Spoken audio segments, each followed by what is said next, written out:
Let me just quickly welcome all our participants on the second day of the workshop on providing telemedicine for rural areas.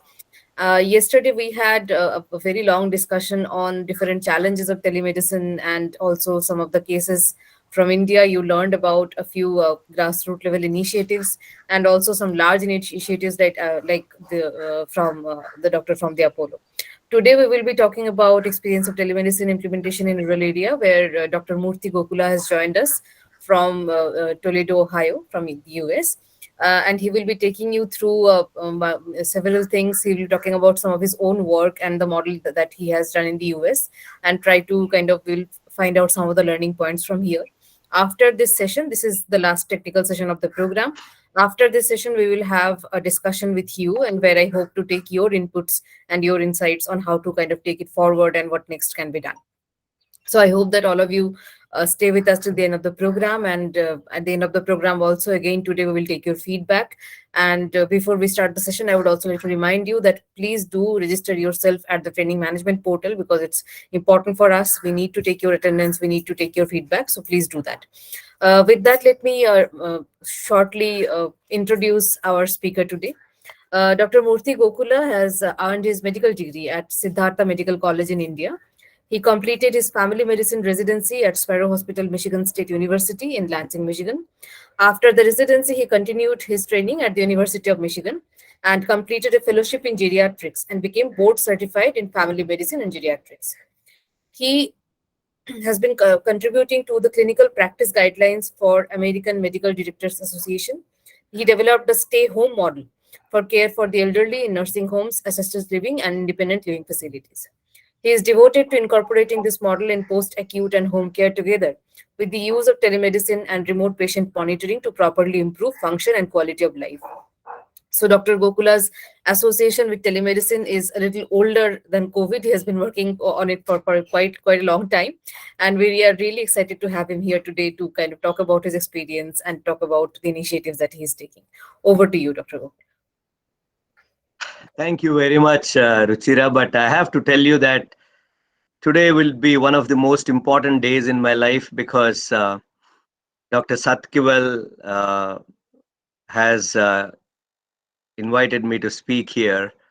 And it is one of my dream as a child to kind of do two things. One is to understand the purpose of my life, and I got into spirituality and I'm into meditation.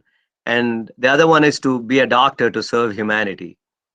And when I went to Siddhartha Medical College in Vijayawada and I came back to Hyderabad, I left India in 95. During this time, when I was in med school, I adopted an orphanage for health. And when I was in Hyderabad, I still remember that there was no penicillin in the rural health center near Gandipet. And I gave amoxicillin to the person, and he literally threw that on my face and walked away. So the penicillin and amoxicillin, they do the same. So the level of health literacy, trying to help him understand, it really didn't work. So that kind of stayed with me to say, how do I help rural health? How do we bridge? I mean, it was just an hour drive from Hyderabad, but still there was huge amount of literacy issues. So my childhood dream was to disrupt primary care in rural area. So that's how I got into family medicine and geriatrics. And now I'm excited that I'm into lifestyle medicine. I got board certified, and I'm just now doing another fellowship called anti-aging. Now I know how to give wellness, how to give health care, not just sick care. So with that, I started my research in Foley catheters and created an indication sheet and did that. And somewhere in 2011, one of my friend got uh, a grant in University of Pittsburgh Medical Center, and that's how I got into telemedicine. But before that, I actually did something in Assam, so I'll walk through my journey. So I just wanted to say, what stay home model is: strategic team activities yielding high outcomes and minimizing expenditure. That's what the grant I wrote, but the university, they made a mistake and it didn't see light. So I said I left the university in 16. I was a professor all my life, and now I'm trying to do it by myself. And that's when in 2013 I started doing things in India, and I'll explain my journey. I don't need to kind of elaborate the problems, but this is what I found. Not enough people in rural area to be really trained physicians, specialist care. There's a lot of infrastructure gap and poor access, long and diagnostic capabilities are a problem, and documentation is a problem, and the delay in appropriate care. So your So, slides are not changing. Are you using the slides? It's not changing here. oh, Yeah. yeah, I'm changing the slides. But it has not changed here. I think still the first slide is visible for us. Oh, how about this? No, sir, no movement at all. Sir, actually, we are only seeing the file, the PPT file. We are not able to see the slideshow. So if you share So, your how about entire, this? Now yes, it's now okay. we can see. Now you're moved. Yeah. Oh, so now I can't. Okay, I have to do the small screen. That's fine. Yeah. So, see, my this picture should speak thousand words. I'm sorry. Thanks for telling me, Dr. Satkwal.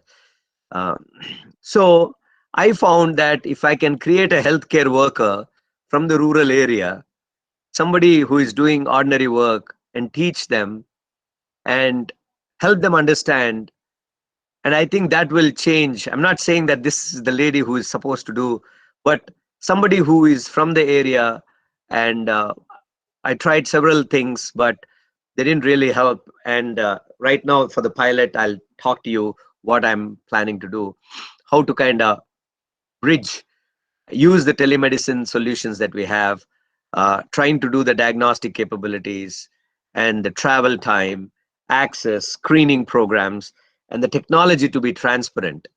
You all know that you can do acute visits, follow up, primary care, specialty, remote post hospitalization, chronic disease management, school based health support, assisted living, center support, employee health. All this can be done pretty well, and there is enough data. And I pulled up this document, Pan India Telemedicine Network. I'm sure you all have heard enough, but they also have some of the problem statements that talk about uh, excuse me, a lot of discrepancy between the uniformity. So there is a heterogeneity of how partnerships are formed and who owns it and what. And at the end, I'll talk about an Australian model, what actually helped them to succeed in rural telemedicine. So the government doctors don't have this skill, and the consultations are kind of by the private partners are done well with the center setup, but with the government, how much? I'm sure you all know the e-Sanjeevani and other networks that have been formed, and who actually owns this and how it's done. It's all varied, and this was the future expansion from that document that they wanted to use medical colleges and trying to kind of give them health and wellness centers, and with using state medical college, and now the government has tried to put some chronic disease centers, and ayush people, the asha paramedics, aspirational districts, all these things. I actually did my project in Mahbub Nagar, which was a aspirational district. um, and then the training modules, this all becomes very complex. And look at the network, content generation platform, medex platform, digital medical library, and some online certificate courses and cmes. uh, you can kind of keep on going how it's being planned in India. But I try to I'm a geriatric specialist, so I try to create simplicity from complexity to manage multimorbidity, which means when you're older adult 65 and above, you have multiple medical problems. So I try to look at all of these medical problems, and my outcomes are function, quality of life. Same way with this complex. I mean, what one thing I've noticed in India is everything's on paper perfect. They're very intelligent, they create all these documents and everything works, but when you actually go and see what's really working, I mean, it's kind of, it's not uniform, to say it well. And you see the role of government, everybody is trying to do their own little thing.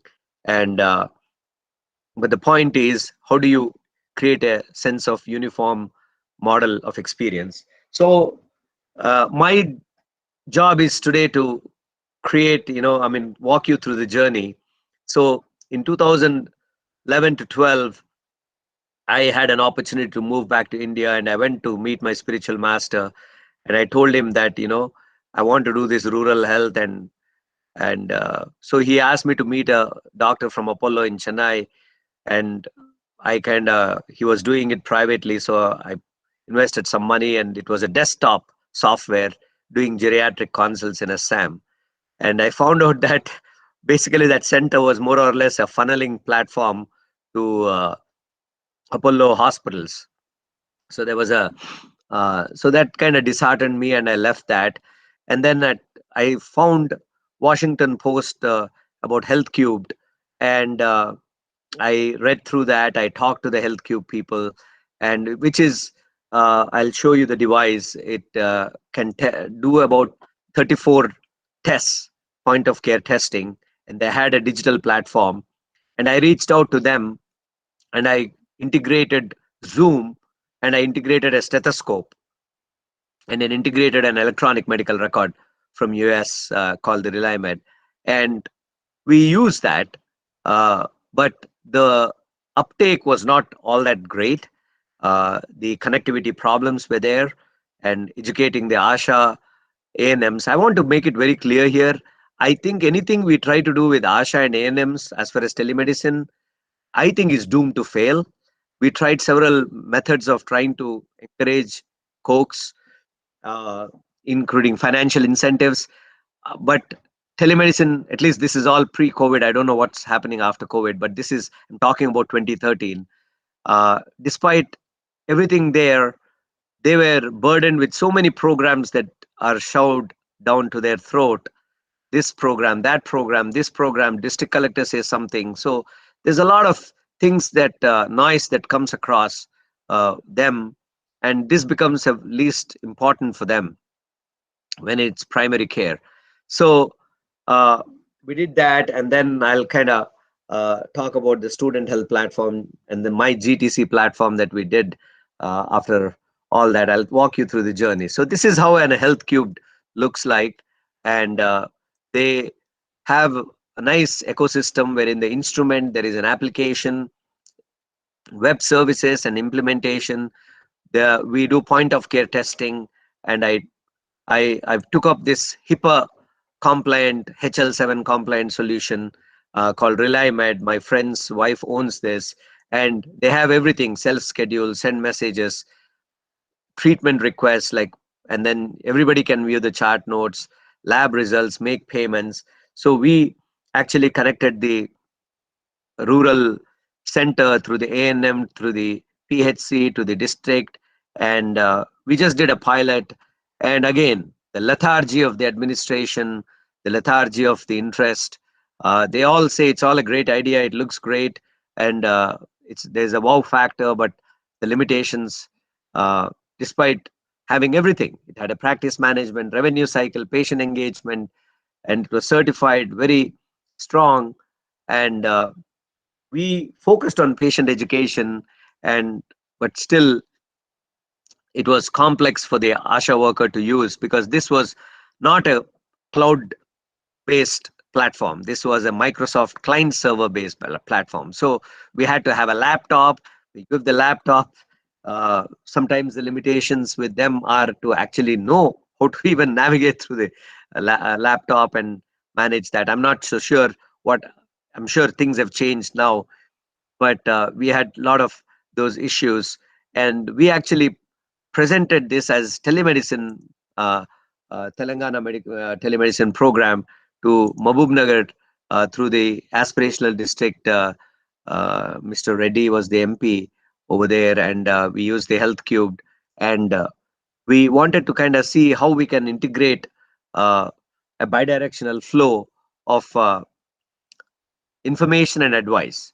And we put this in place. The collector approved, and we talked about what needs to be done. We told them we have the technology, we have the web portal, we have the lab facilities, the electronic medical record, and we went through it to training, and everything was working perfectly. We created a very simple workflow.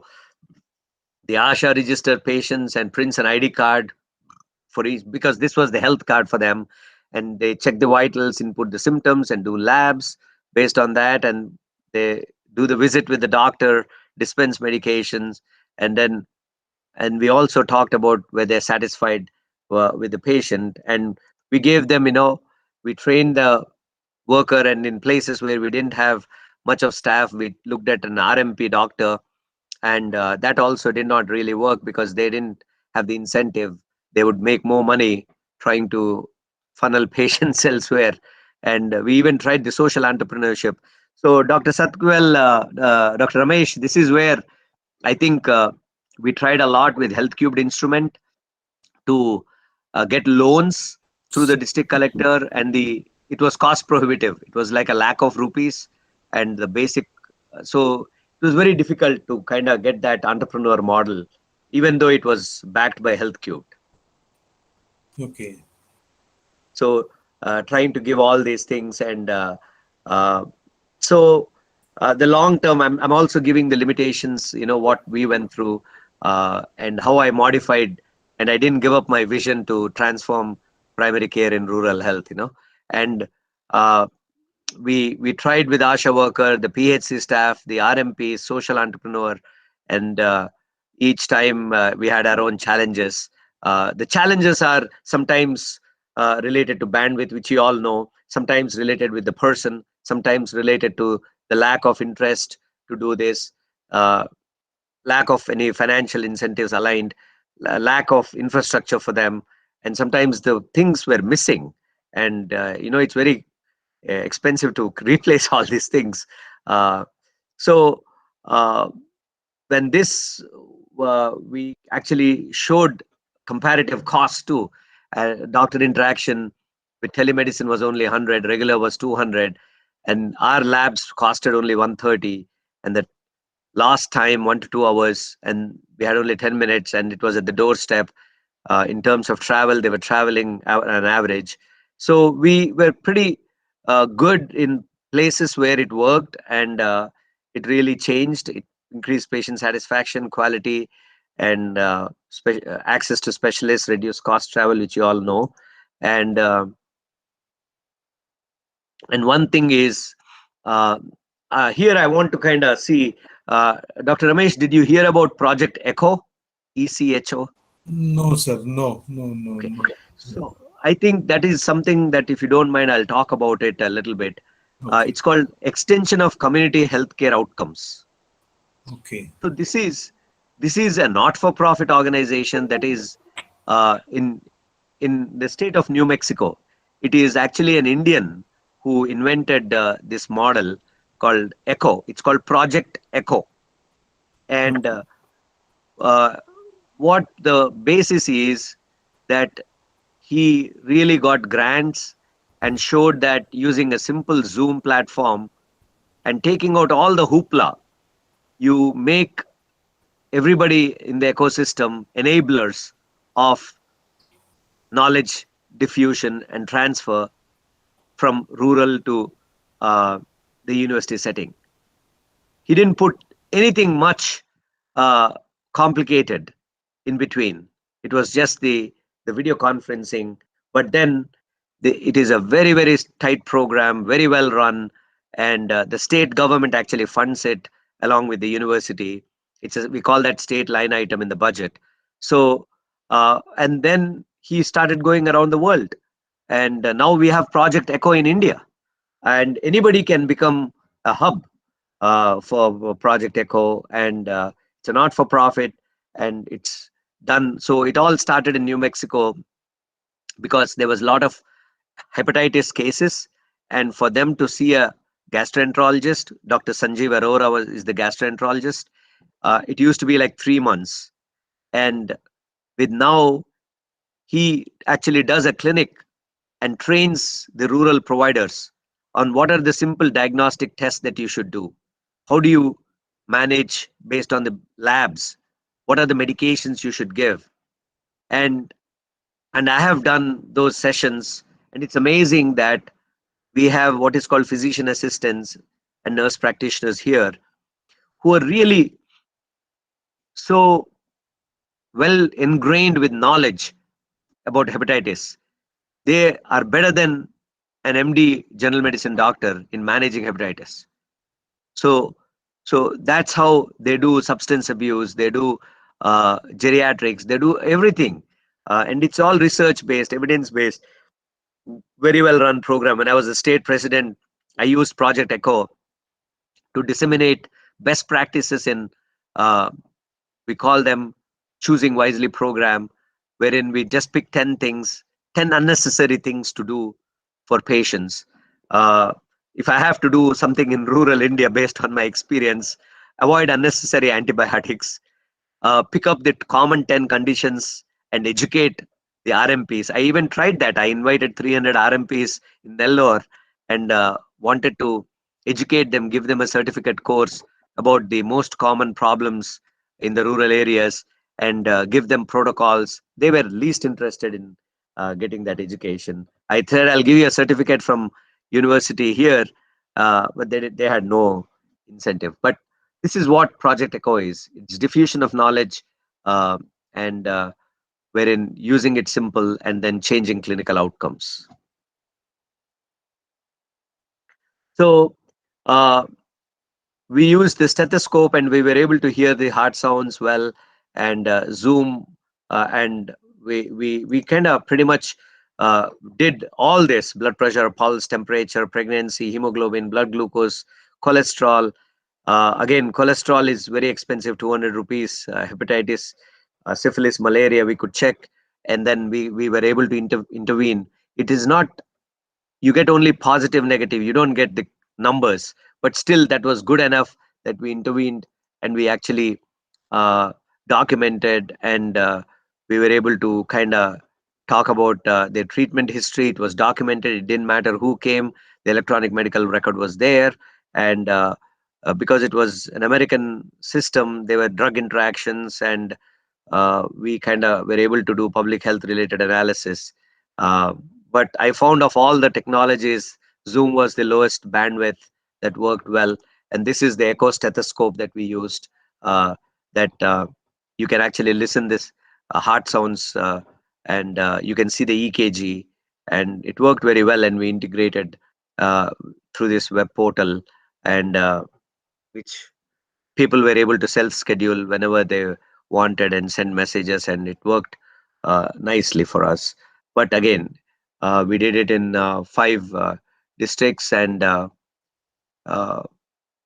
Anantapur, Nandurbar in Maharashtra, Jai Shankar, Mahbubnagar, Karimnagar, and uh, kind of we created a workflow. And the problem is the sustainability of this. As long as you have CSR funding, it'll be helpful. But uh, recruitment of manpower was, and we actually created a model wherein one of the there is a book called Doctors. Uh, uh, I'm blocking out the name, but Dr. Ramesh, we use that in Guatemala and to train people. It's a very good book. It's even in Telugu and everywhere. Where there That is no doctor, sir? where there is no doctors. So we kind of use that model, and to train people and the household about their common conditions. Because I didn't I strongly believe you don't have to teach everybody the whole medicine. You find the common things that are causing problems, and then you just give 3 or 4 red flags. This is danger, you need to really get attention. But what happens in rural health is they wait, and they don't understand what's going on, and when it's serious they end up in the hospitals and consume the healthcare system and their health too. So we kind of used all the four, as I said, based on the availability, and we conducted eye tests for these people, and we had the abnormal diagnostics. We created a health education, and we talked about non-clinical interventions for poor hygiene, and and we made list of clinical interventions that need to be done at the local level. And if there is an acute thing, they could make a appointment, and we actually made sure that we close each intervention.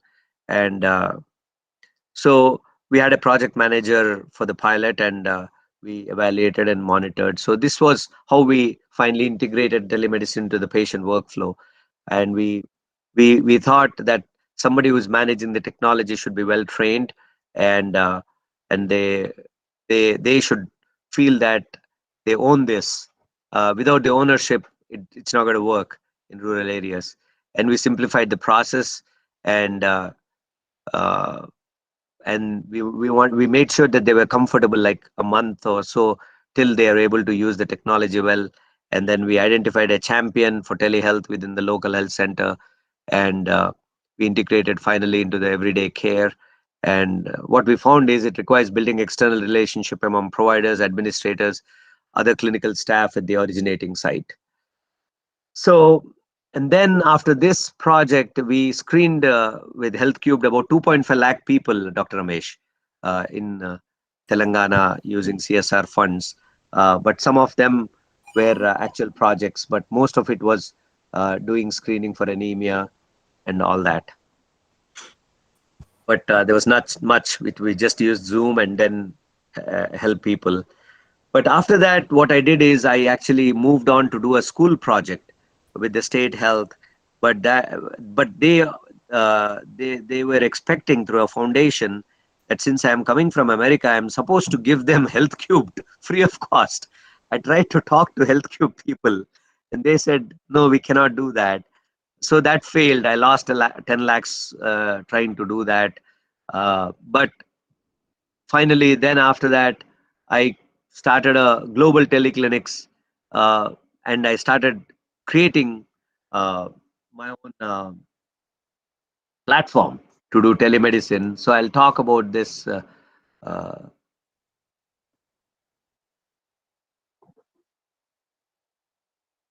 So a student health program that really didn't pan out because of the cost prohibition again to give Health Cubed.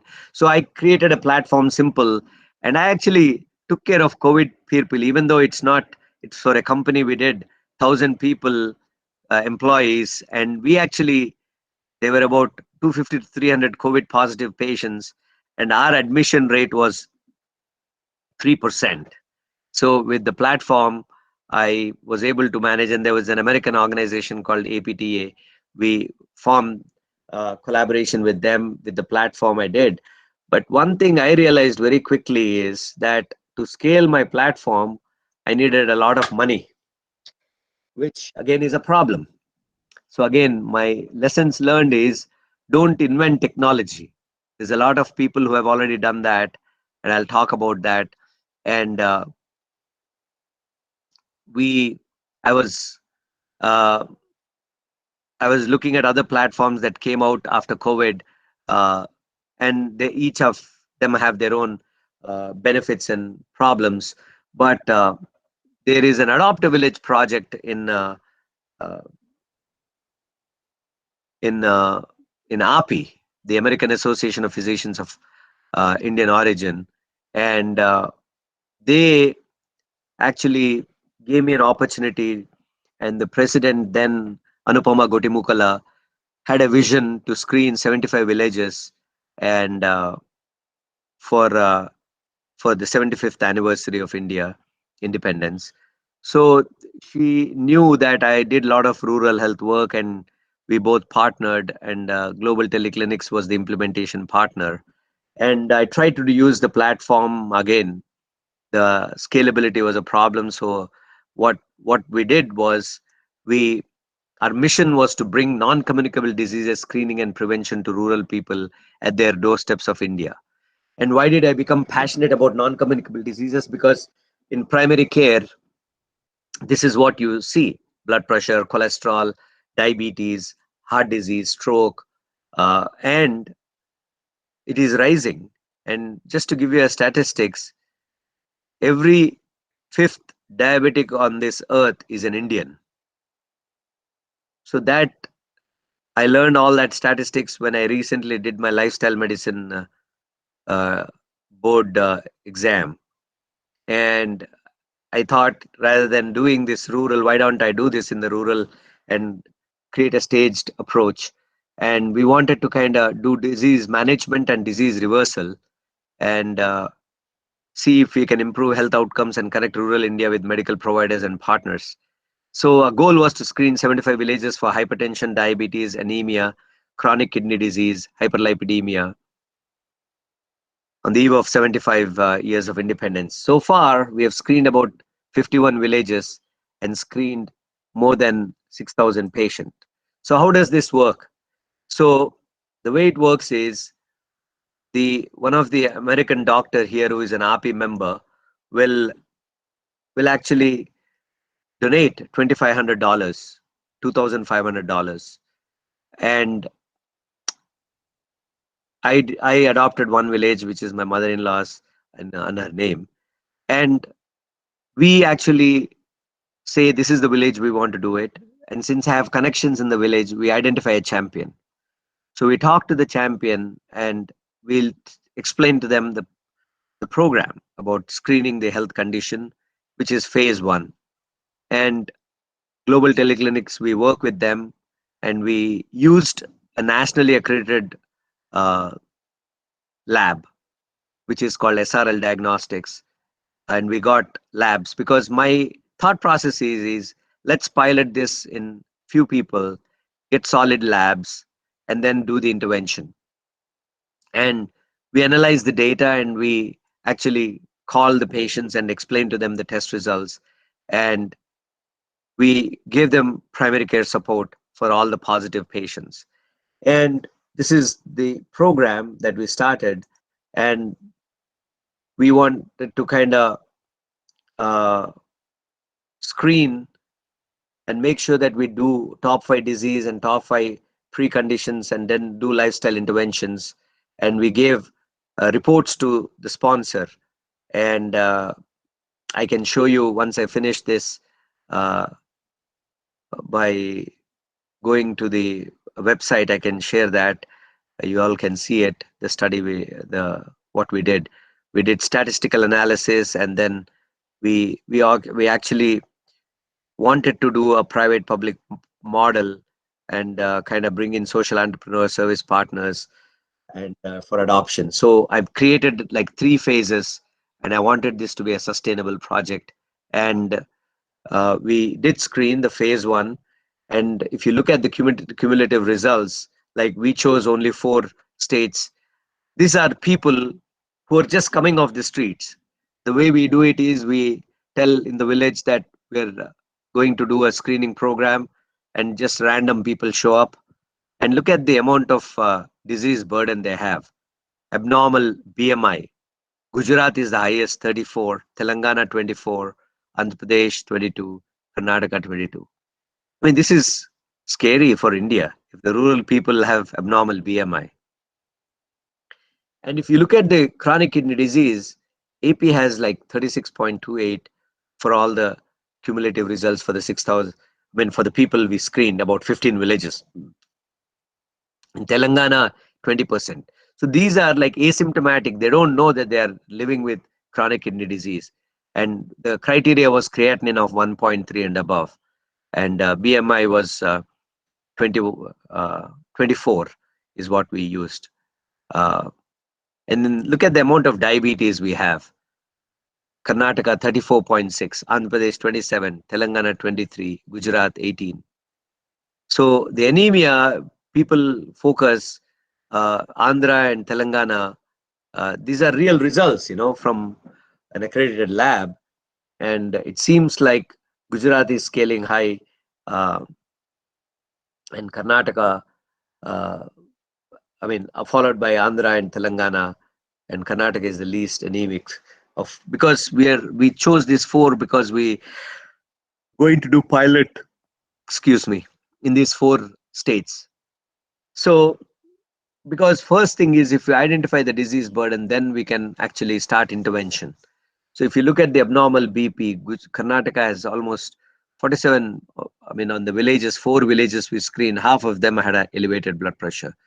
And just to kind of, when we took the history, the doctor, it's the salt intake that's directly correlates with the amount of blood pressure that you can see, and cholesterol also you can see. So if you see Karnataka is diabetic, high cholesterol Karnataka, so they might be eating very rich food, which we got that through the history.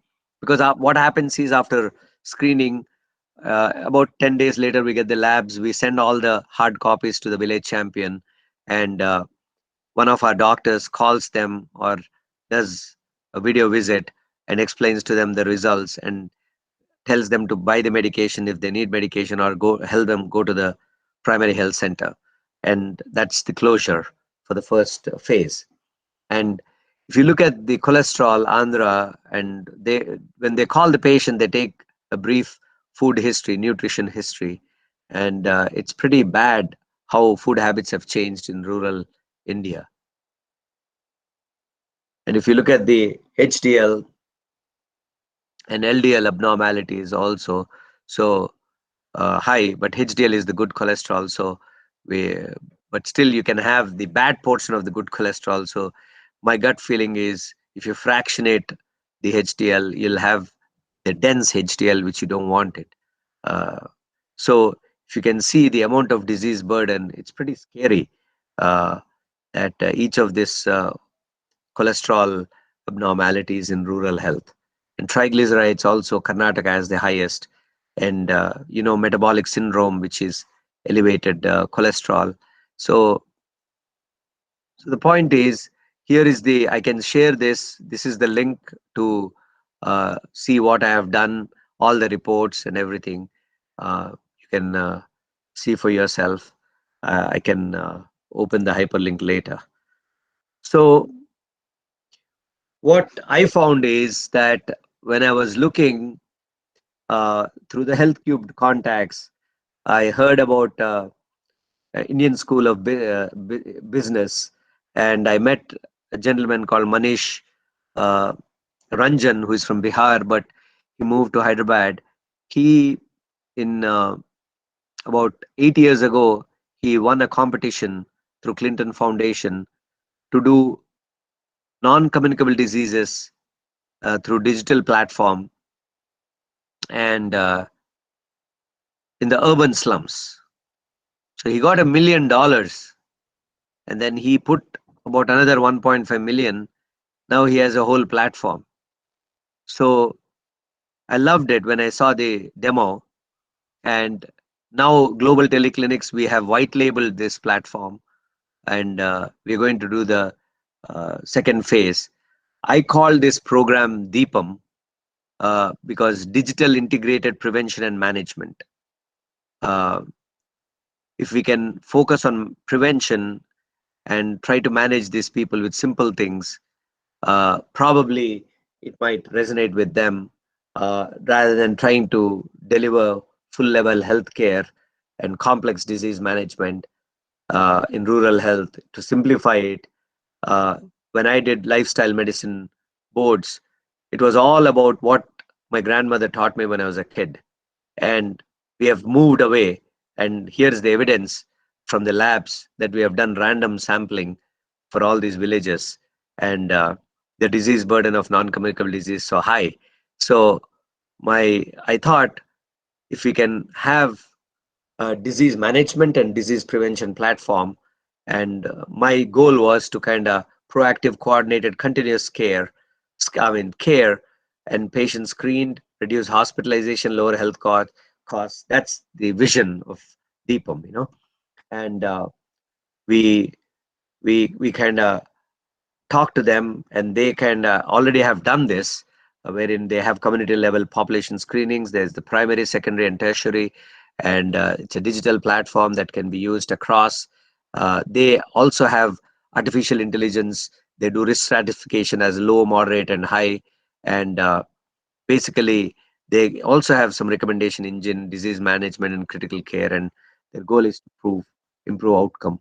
So they have a patient user, a user app, they call the Sati app, or the if there's ANM in Asha. And I told them my experience has not been great, so we're going to hire a healthcare worker, and we're going to train them how to use the app and how to communicate with the doctor. And and whoever is sponsoring these programs, they can just look at what's happening on a daily basis, uh, and we can change what happens. There's a doctor, program manager, and operation manager who they have their own view, and it's completely transparent. And one of the critical things is to have complete transparency in your technology platform when people are actually doing telemedicine. And and we uh, they have already done working with uh, in that program at the urban slums. And A&M Asha connects with the PHC Health and Wellness Center, CHC, and District Hospital. This is, I'm sure most of you are familiar with this. And they have created that, the entire integrated health. And they screen the diagnostic test, the diagnosis. And I now can confidently say that the American College of Lifestyle Medicine said position statement that you can completely reverse type 2 diabetes. So that will be my journey on trying to work on blood pressure. Completely you can reverse if people are willing to change and listen. Obesity you can reverse. uh, Obviously, uh, if you fix the six pillars of lifestyle, which is exercise, nutrition, stress management, sleep, addiction, social relationships, and then you fix the hormones, that's when you get wellness. So what I plan to do in phase 2 is the doctor will actually visit and examine all the patients, and he will put all the data in the electronic medical record. And then every day we give them medications for the illness. And then every day we'll monitor them through an app based solution. If the patient can manage it, if they cannot manage it, the healthcare worker will be actually working as a liaison between the patient and the global teleclinics. And they can actually, this platform, you can do WhatsApp or telephone. And we wanted to do daily interaction, and I'll do a daily clinic. I call that the digital clinic, Deepam Clinic.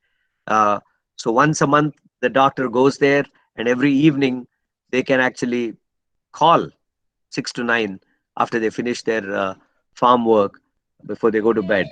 So this is how we created workflow. uh, and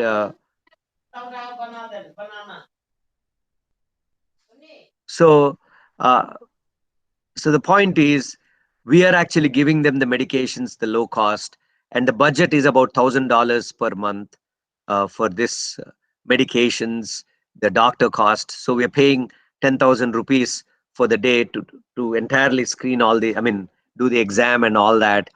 And in between for the telephone calls, another maybe 5 to 10,000. So this way, what I'm doing is I'm bypassing the registered medical practitioners. The RMPs, they are not trained, but they're acting as doctors, and the government, I guess, now is legitimizing them. But I hope that they have some kind of penalty also if they do mistakes. Uh, so, but here there is so many explosion of medical colleges. So you can get a city guy to once a month go to the village, examine all of them, and each time he goes there, he kind of gets familiar with the patients, and you're actually taking healthcare to their doorstep. And uh, and then in between it will be a digital clinic, and they have the healthcare worker will be the liaison, who will be very good at examining, supposing we want to do an abdomen exam, so he could be actually doing it and we can watch it. So now the American Telemedicine Association is actually giving certificate courses to train people to be the person who is actually enabling the telemedicine. And everybody will have a chart. Anybody from anywhere in the world can give consults on a voluntary basis after the pilot.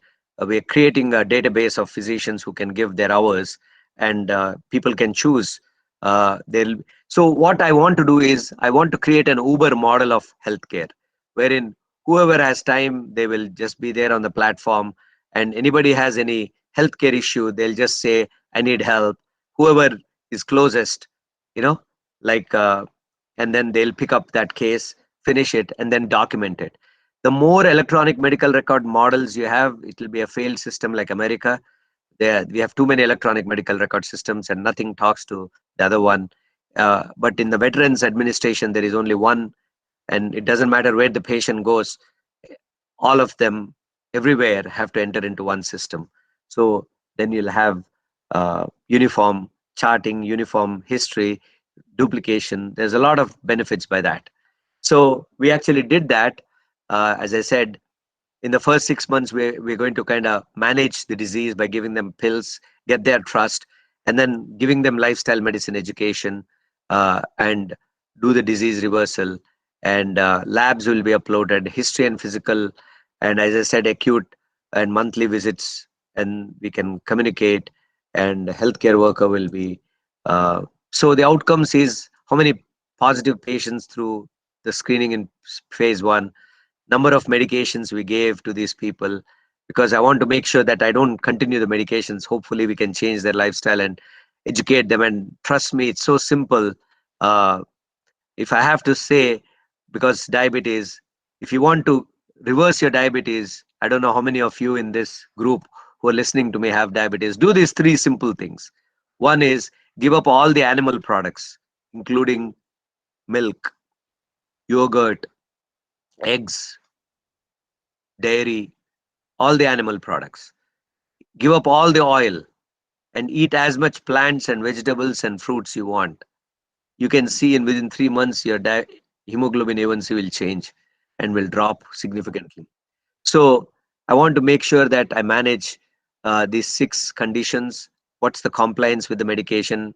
And it'll be a 3 month pilot, and how the labs have changed, and the biometrics, and how many health education sessions. So it's not like we educate them. We're going to give them every day like a smart uh, a tidbit, that it's like what I just told you, three things to reverse diabetes, which are easy and manageable, and how many phone calls, and how many patients we managed, and uh, also the disease reversed, the outcomes. So I'll be able to give you the input, but this is a new program, digital integrated prevention and management. I talked to Dr. Bharat, who is in Gujarat, who works with the rural health hospital, uh, by owned by the Cadila chairman. And he said this is very innovative, wherein you're taking healthcare to their doorstep, and you're having real data to kind of intervene. And he said, we didn't hear about lifestyle interventions that you can reverse disease. So now you can actually do that. So, and telemedicine could be a scalable way that you can actually, and then Project Echo would be a perfect example of how you can enable education in a mass scale, and change the outcomes. So uh, any rural telehealth program, you first have to create a program, where to begin, and you develop your program. How do you implement it? How do you evaluate it? And one thing I found, I wrote a textbook chapter for telemedicine in India. I did pull a lot of articles. Maybe I didn't find the right ones, but I didn't see any programs per se that say, okay, these are the evidence-based programs that have been tried, and this is the outcomes. This is what we have changed. But all I see is these are the people doing it. So I guess we have to take that leap in trying to create, toolkits. If a family doctor wants to do telemedicine, this is the roadmap. If an internal medicine doctor, this is the roadmap. If it's a heart doctor, hey, this is what you do for heart. Eye doctor, this is what you do. Give them the tools that they can do, like ophthalmoscope. And we do have some kits. When I was actively involved in the American Telemedicine Association, I saw some Indian companies, especially from Bombay, come and showcase their products. But still, I've really now, remote patient monitoring is such uh, primitive in India. There are individual devices coming, but we don't have comprehensive solutions.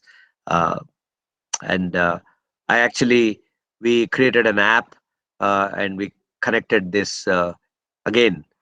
I imported 10 units from Hong Kong that can do blood pressure monitoring remotely and we integrated all that through our app. But it took 2 months for the customs to clear those 10 devices. So all these things need to be changed in order to kind of change how we practice telehealth in rural areas. And obviously funding and sustainability and dissemination of best practices. And I think creating toolkits for each specialty to run telemedicine and how do they do it, making it easy for them will change the dynamics. So based on my experiences, the easiest and the cheapest is telehealth education, and you can do you don't even have to invest any money. You sign up with Project Echo, it's free, and you can do it. Um, obviously there are some things that you have to do with them, which is collecting data and giving it to them, so you can actually do that. It's a very cost effective method. You can scale it up. They have the solution. You just have to be the person doing it. And uh, it's called Project Echo, extension of community health outcomes. Echo means, and I don't think using ANMs and ASHA workers in telemedicine will be really taking telemedicine anywhere. That's just me. I may be wrong, but that's my observation over the last several years. You should create I call that healthcare worker or Sati, and that person should be trained in technology and facilitate the visits. And I don't think desktop and all these networks will work. It should be very simple, app based, and simple documentation. And it should be one thing that everybody uses across the country. Anytime you try to create multiple medical records, then there is no interchange of health information, and that's again a disaster. I think if we invest through telehealth education, in patient education and lifestyle changes to prevent non communicable diseases, we'll have more bang for the buck. I think you should do a hybrid model wherein in person and virtual care, wherein that gives the patient bonding for the visit, and you examine them, you understand how their lungs sound, how their heart sounds, and then I think in phase 3 I'm planning to charge 50 rupees or whatever the RMP takes, because people have no problem going to a registered medical practitioner. I'll charge the same amount and have an MBBS guy once a month go there, do the exam in between, just between 6 to 8 or something, do a digital clinic and see how it works. And I think similarly in American model we have telehealth resource centers. They're all manned by PhDs, and they actually go to any place in that. They have 5 regions in US, and each region, different states can actually reach out to them, and they go and help implementation of all the rural health programs. Uh, that's how I actually created a telemedicine cart. So, in order to create success and sustainability in rural health, these are the these are the factors and these are the key points to consider. Your vision should be clear, realistic vision of the purpose of the service, and the ownership should be deliberate and consultative services development with all stakeholders, supportive managements, and clinicians who champion the service by actively engaging and participating in service delivery. So I had the equipment put there, but if the clinicians are not engaged, because the DMHO said, "Sir, why are you bothering me? I have so many things to do." Even though the collector said, "Do it," but sometimes you have these issues. Adaptability, the trial and modify the service model. You can't just pick one model and then keep. You got to be adaptable and modify it. As what you have seen in these 9 years, I've changed the model of delivery in rural health probably 7 times, and I'm always remaining responsive to the stakeholders, and deliver cost savings or facilitate priorities in if services for health services, provide value, achieve comparable care with clinical benefits. So this is what we're going to do in phase 2. And so I don't have the efficiency is improved because I have a software now, a telehealth platform that really focuses on the diseases and managing the chronic diseases, because it's an epidemic in India. And I don't believe the quantity is marker, but how you take few people and do it and well. And as I said, Dr. Bharat, he said, if this all works, we really need to showcase this to higher authorities. And he has connections being from Gujarat, uh, and equipment also. Now I don't have much equipment, and it is a simple app-based solution that we do everything there and document. We have labs that come and do, and based on research, these are some of the dissemination methods for rural telehealth programs: posters or oral presentations at conferences, radio or television broadcasts, newspaper or print ads, direct mail marketing, webinars, social media, sponsored events, personal contact, word of mouth, online forums, and video or in person demonstrations. So, what do I do here in US? I have a concierge connected care, so people pay a yearly fee to be my patients, and I have an app. It's called Carium. It's a lifestyle medicine app that people can put in what they eat for breakfast, lunch, dinner, how much they walked.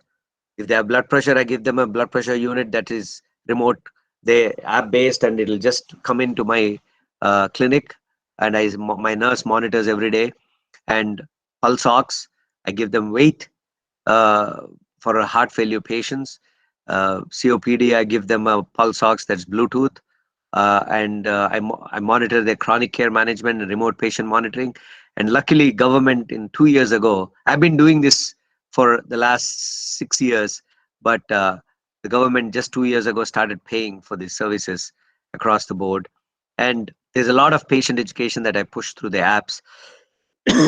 You can do it in the local, and I give them tidbits to kind of simple. So for the people, if you really want to change your own life now, right now, I want you to, I call them the six poisons. One is the processed foods. India is now becoming a hotbed. Everywhere you see packet foods or processed foods. It's a disaster. It causes inflammation. Then sugar, animal products, dairy, refined flours like maida, white rice, and gluten. If you can just stop these six and eat more plants and vegetables, dals and brown rice and millets, you'll be amazed to see how much good happens to you, because it changes the inflammation, insulin resistance, and the hormones also. You need to check, which I don't think in India it's pretty advanced. But this creates a holistic approach to care. And the lessons learned is keep it simple, use a simple app based model to do telemedicine. uh, don't create a lot of hoopla around trying to integrate so many things and do it, because we don't have the bandwidth to support all that. And use a model wherein education is what kind of is transmitted more for the visit than just the acute visit and the disease management, so that you get more bang for the buck uh, trying to deliver telemedicine. And I'm not so sure the government is using a hub and spoke model. I don't think it's going to pan out across India, because we are so heterogeneous with our things in the states.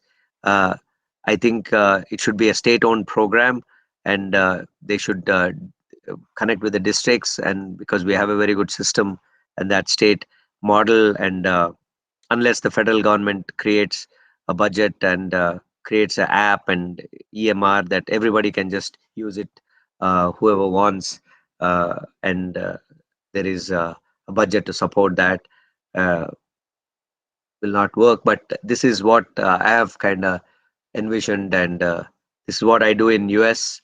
uh, I'm into technology and medicine to change outcomes. And stay home I will is basically what it is uh, successful telehealth, aging yielding high outcomes, and minimizing events. I will involve, learn, and live, which means it's a person centered model of care. And I'm trying to do adapt a modified version in rural, trying to give them uh, care through digital clinic, and with a hybrid model. And I hope this was helpful for the audience. And thanks again, Dr. Ramesh and Ruchira, for really giving me this opportunity. It's one of the best days of my life that I could talk about all the work I've been doing. in rural India. Thank you, sir. Thank you Thank you. so much, Dr. Gokula. Thank you for a very interesting presentation. I do hope that you will be sharing it with us for our further dissemination and sharing it with our participants. Dr. Shaktivel, it's over to you, sir. Yeah, thanks a lot, sir. I think I mean I'm really happy that you are continuously inventing and the way to be effective.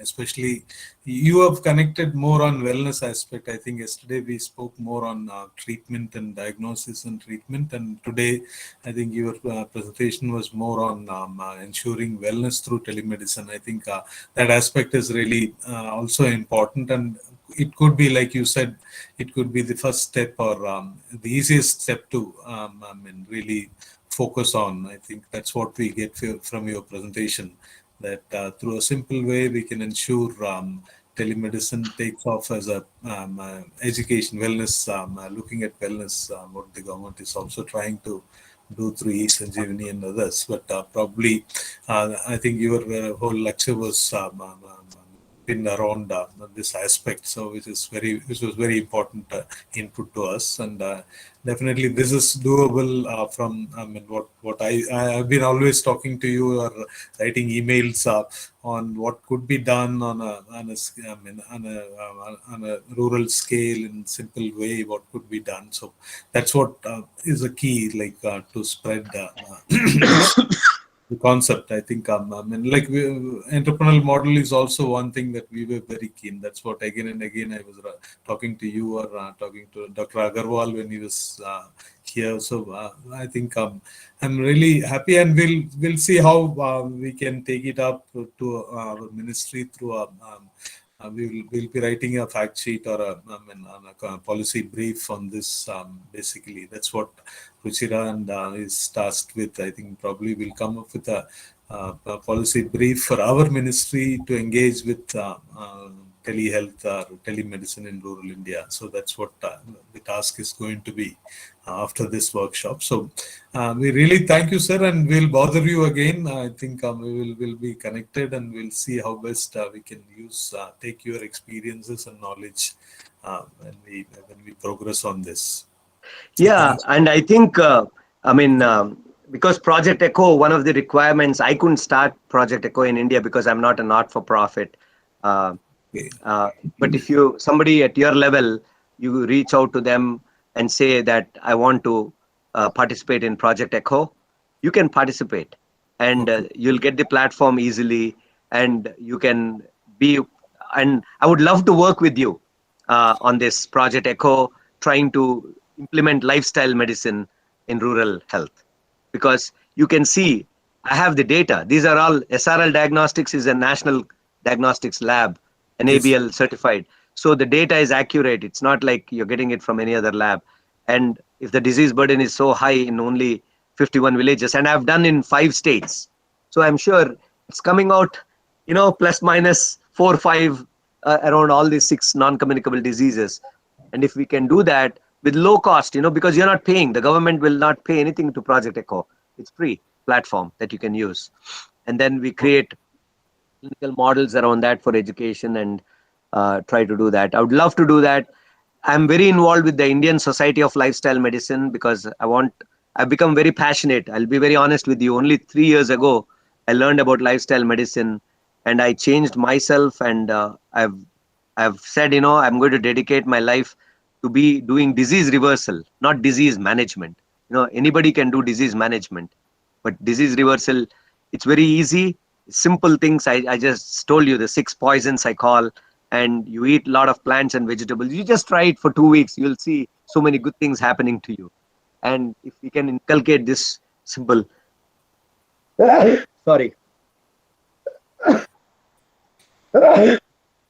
I mean, and now I actually do labs for inflammation, insulin resistance, and it's too early. I have few people who 6 months later they did and they reversed it, and so it's like more talking. There is nothing gadgets, like echo stethoscope or Bluetooth remote patient. This is just a simple tool that you can do and intervene into the disease process and reverse. and then change their outcomes. Yes, sir. So I think thanks a lot, sir. Ruchira, I would request you to do the, next, like you can ask participants if they have Yes, questions. yes. I mean, we would like the participants to interact with Sir because it's a rare opportunity for you to, interact in this kind of a platform. So my request to participant is that please use the opportunity, unmute yourself, and talk to Dr. Gokula here. And it's late night in the US, so we will not be able to catch him for the whole session probably. So I request you to be quick and ask your questions. Or alternatively, you can also drop your questions in the chat window, and we would be happy to read it out for you.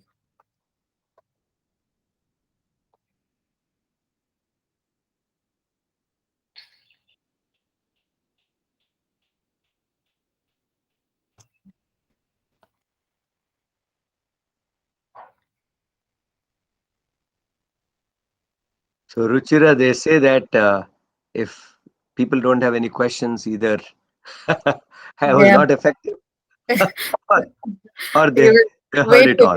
it. Right. I think it's a bit early for them. They need a cup of coffee probably. Yeah. Yes. Um. So, I hope I didn't go fast. Uh. No, no, of course not, sir. Your presentation was fine. People take some time to kind of for this to sink in and the questions to start coming out, but in any case, sir, as I was telling you that this topic, the bringing telemedicine into rural areas, our director general is extremely interested, and it is actually him who suggested the topic to us to take it up for a workshop. And we are trying to find out where the Ministry of Rural Development and the programs that through MORD we are doing, where these programs can kind of intersect with the health division and bring telemedicine to areas. So uh, one of the main ways through which we reach the community are the women self-help groups. So National Rural Livelihood Mission kind of takes up these 8 crores of women they have brought into the self-help group system. Wow. So whether we can leverage that, because I was very hopeful when you said that basic medicine, you don't need very advanced medicine, No, training. Some basic things you can train. Some of it is also about awareness. Some of it is about lifestyle. So those kinds of, if we can kind of build small modules around those messages and those knowledges to absolutely. these women, and kind of have like a mass level training for them, and onboard them in this health initiative. Also, if there are some small tools that need to be given to them, somehow we can tie up with CSR and kind of provide it at the village areas. In terms of I don't know, in terms of technology transfer as well, MORD has several initiatives uh, through which we can think about how to transfer technology. So these are some of the things that we are thinking. And see, there is already a hand raised. uh, Dr. Jabaretina, please unmute yourself and you can ask your question. So, good morning, sir. Even though it's late night, thank you so much for helping us to understand so many things. I have two questions, sir. The first Sure. question is actually senior doctors normally they are engaged in telemedicine, and because I discussed with one of the doctors, they said senior doctors, if they engaged in telemedicine, they could able to take decision very fast. This is opinion. What is your opinion, sir? The people who are involved in telemedicine should be senior, or anybody based on the interest and technical knowledge they can do justice. I don't have idea. So if you, because you have been engaged in this so many years, so if you could tell us, that will be very helpful, sir. Yeah, thank you for that wonderful question. When electronic medical record was, I've been living in the United States 22 years. My first exposure was at the University of Michigan for electronic medical record. That's 2004. And guess what? After that, I came out. There was not much of, but then the government made it mandatory. You know how many older physicians retired in US?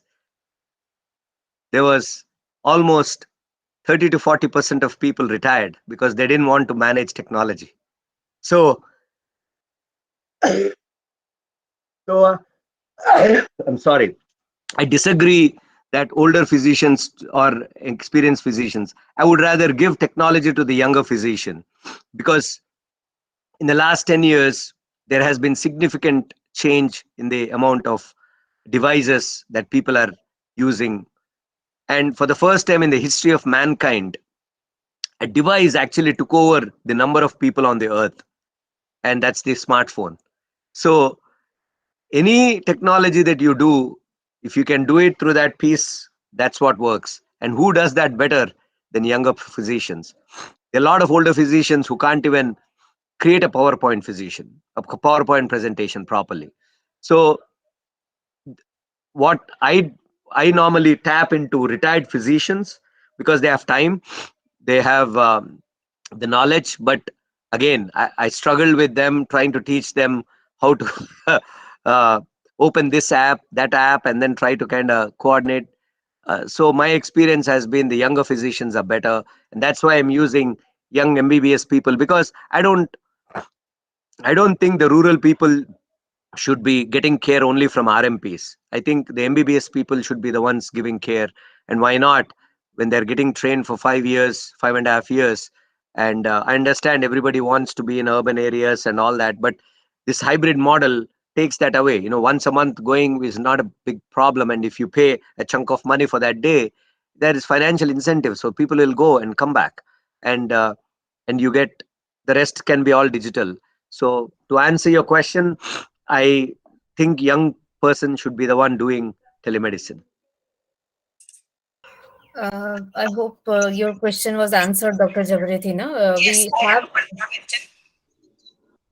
And Dr. Jabretina, I should also add that specialist care uh, is the people, it is each different. So specialists have a role, but majority of people actually need primary care in India. Rural health doesn't need specialists.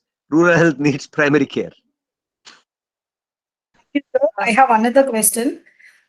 Actually, yeah, now in case if you have to revise our curriculum, sir, what is your suggestion, sir, for this younger generation, because they have to take digital healthcare in their academic curriculum? So, what is your suggestion, sir? What are all the things they have to learn when they were in the MBBS course? Can you please tell us, sir? Oh, that's a big. It's a. So I guess what you should do is you should create a module with all the digital resources that are there, like mHealth, apps. So I actually created my own app that I provide education, and patients can download it free. So you should have the technology that enables telehealth, the apps that help, and what is uh, actually proven to be helpful, and kind of teach them and give them the tools to use and actually demonstrate telemedicine and do it while they are in medical school, which is more important than, because if you go to the American Telemedicine Association, it's like so many devices, so many platforms, so many. I mean, you get confused after a while which one to use, what to use. Uh, Rather than and getting lost, and I got lost, I'll be very honest with you. I got excited in the beginning, this that, and I created a telemedicine cart and did a lot of things, but there's nothing better than just keeping it simple. Use one platform with low bandwidth, and bring in remote patient monitoring if you can, and check the vitals. And now I see a lot of innovation happening around that in India, uh, and you kind of get this going. Sorry, Santosh Podar raised his hand. Sir, good morning. My voice is clear, I think. Pranam, Yeah, yes. sir. Yeah, I am from Bihar and I have been in electrical engineering, but is passionate for the telemedicine sector. Want to work for the rural people around me. Uh, what do you suggest for an engineer? How could they go in deeper into know all this and do something? I mean, if you're really good at creating a device, Health Cubed, what it did is it brought several parts together and created diagnostic services. But now, if you can put uh, an indigenously made in India stuff that can check vitals, several things, you know, uh, we used Hong Kong things and we created an app and we are trying to do that. No, if you can create a unit that you can check blood pressure, check pulse ox, and they're already coming on, okay, and check their heart rate and the heart rhythm.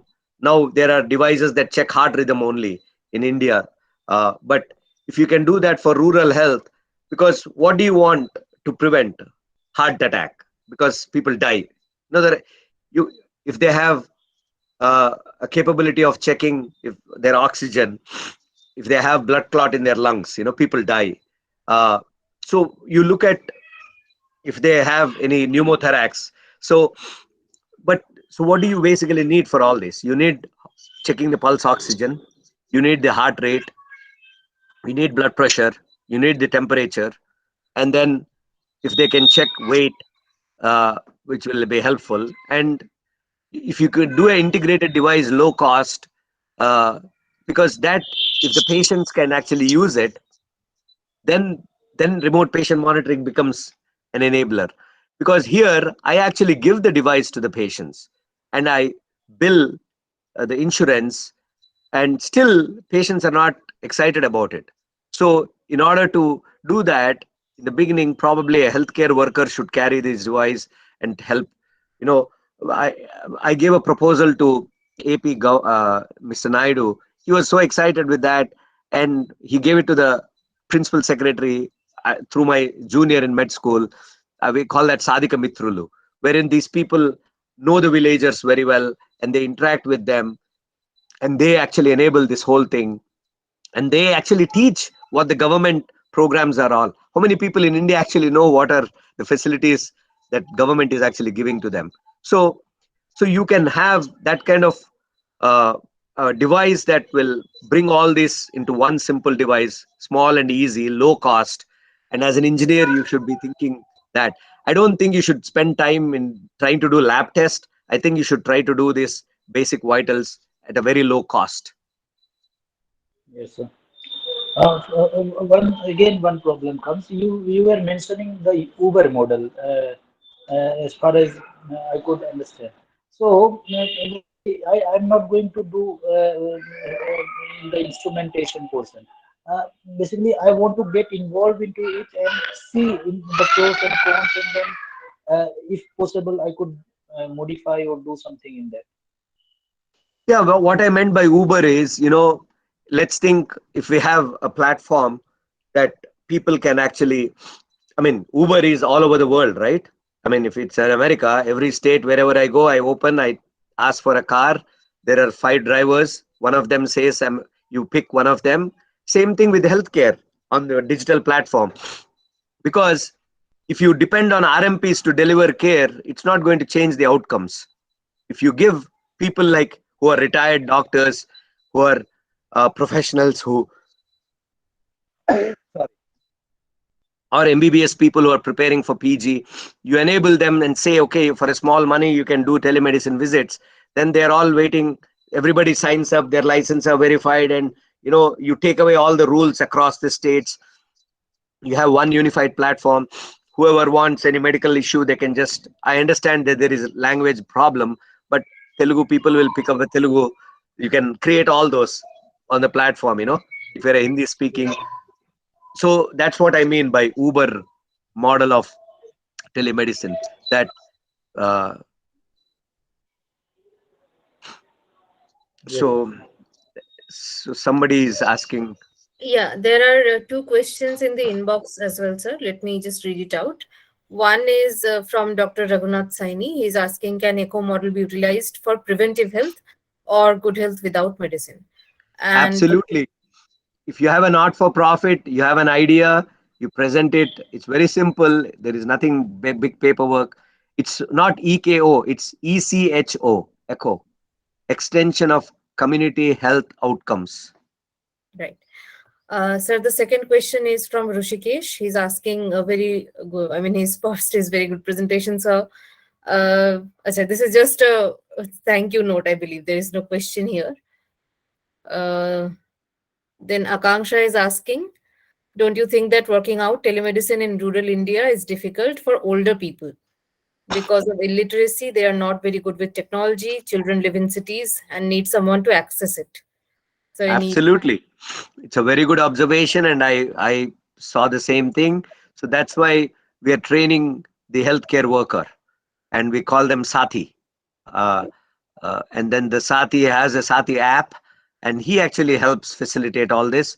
But the patient also can, through WhatsApp, because everybody is now using WhatsApp, and they can use through that. You know, So are there any more questions? Any hand raised? I don't see any. telerehabilitation. Yeah, it's a very interesting topic. Somebody just posted. Uh, you can actually do telerehabilitation. I don't know if you get paid in India. In America, there is, and but again, you have to have the other person. What they have noticed in telerehab is the patient should be actively engaged, and they should understand very well. I don't think even in urban areas, our Indian population have a lot of high literacy with health. You know, I just today my last patient was an Indian lady from Bombay, and I was giving an injection, and it was quite how much to cajole and try to help understand. So it's a challenge Yes. with There the is a strange tele-rehab. aversion to institutional medical care here. And people will do Yeah, all sorts of things, but then not go to doctor and take professional help. That's, I don't know, it's yeah. So probably doctors. yeah, but tele-rehab is a great way if the patient is engaged very well, if the family is engaged very well. You don't need to go home and do the rehab evaluation, or they can just come once and then every day you do the session. That's what happens in America. They come once, they get the plan of care, and then every day the sessions happen through telemedicine in rural areas, Right. because you got to assess the patient, right? The first visit. So I don't see any more questions here. Um, it's a Santosh Santosh. Podar. No question. Yes. So one question is still there in Bihar, because I have been living here for years. The information and the technology is not very much. People are not friendly with this, and because of this, there comes the problem. But if the government can be mobilized, and awareness can be given to the people, so that on a middle of survey we could do something and then involve them in telemedicines later on. So one thing I can give you, that's my thought. Indians, Yeah, we are we are always running after a few things in life, right? One is pictures, one is cricket, right? yeah, yeah, So we kind of die for these things. And so when you're trying to engage these rural people, if you kind of engage through videos, when you're doing education videos, that is helpful for them, because everybody is having a smartphone. I've seen a lot of smartphones in rural areas too these days that people are buying. Correct me if I'm wrong. In Bihar it may be different, but I'm yes, talking yes. about Andhra and Telangana. No, no, no, no. Smartphones are here very much, but the thing is, they have not seen medicines integrated with the mobile, so they have certain difficulties in going through this. They simply, if they have any problem, they'll go to the physical doctor if there is any. Uh, there is a need of mobilization and making awareness, as far as I understand. Absolutely. And COVID, I think, changed the dynamic. I had a lot of resistance, and people said, you won't succeed. What's the point? And all. But I just knew in my heart when I started, the technology is the way that you can scale healthcare, and you can change the dynamics of healthcare. And here I am, that we are able to do it after COVID, that things changed. But to make your point clear, the education has to be at multiple levels. I gave you in that. I'll email that to Ruchira, where based on research and evidence. Sometimes it's media, sometimes it's posters, sometimes it's like videos. I've seen videos work well. Once they get engaged, in watching that, and I hit the points, like if I'm talking about something that is local to them, that's when I have seen that things work better. rather than if Absolutely, I'm sir. talking about heart attacks to a Bihar rural area, if I talk about uh, dysentery and cholera, I'm just giving a example. Then they're more interested because they had somebody who had cholera the other day, and then they'll and you start engaging them through that way, giving them information. And what about if UN can be given some, if it can be allowed, if UN is interested in doing all this? Yeah, I mean, UN is a big body.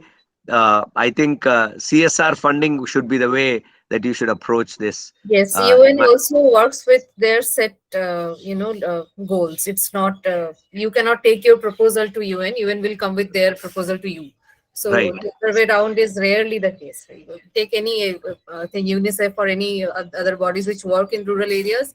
It's their work. They will take it to you. If it aligns with your work, you can work with them. But right, then you taking the proposal to them and them funding you, that is usually not the case with UN. right. Why you can't even get into UN? You need Yes. a lot of permission It's more, to get it. practical if you go to a CSR Yeah, you funding. go to a CSR and explain to them. A lot of people will have a lot of alignment with rural health, and you should know which CSR is, aligned with rural health, and then apply. And I'm sure you'll get it. And Absolutely. there And are we'll be grants. happy to help you in finding such proposals. If there are any, we'll be happy to share with the group, etc. And Ruchika ma'am, because I was not present in the yesterday's training session, so there can be some levels of we misinformation. will share the video. It's everything is recorded. We'll share the video. You can catch up. No issues. Okay, okay. Okay. And sir, we need your help in doing all these things in here also. Sure, I'll be connected with Dr. Ruchira, and I would love to contribute whatever I can. I believe strongly about rural health in India. That's one of my dream, and I think I'm pretty close to that. If I get the Deepam project right, I think I got a model that is simple, effective, and you can scale it. And I thought UN because if awareness can be made through UN, No, no, it becomes United Nations, you can't go to UN like that. It's better to be local. Right. If there are no other questions, let us close the session today. We have kept awake for quite some No, time. no, It's no, I'm happy. midnight. Thank you.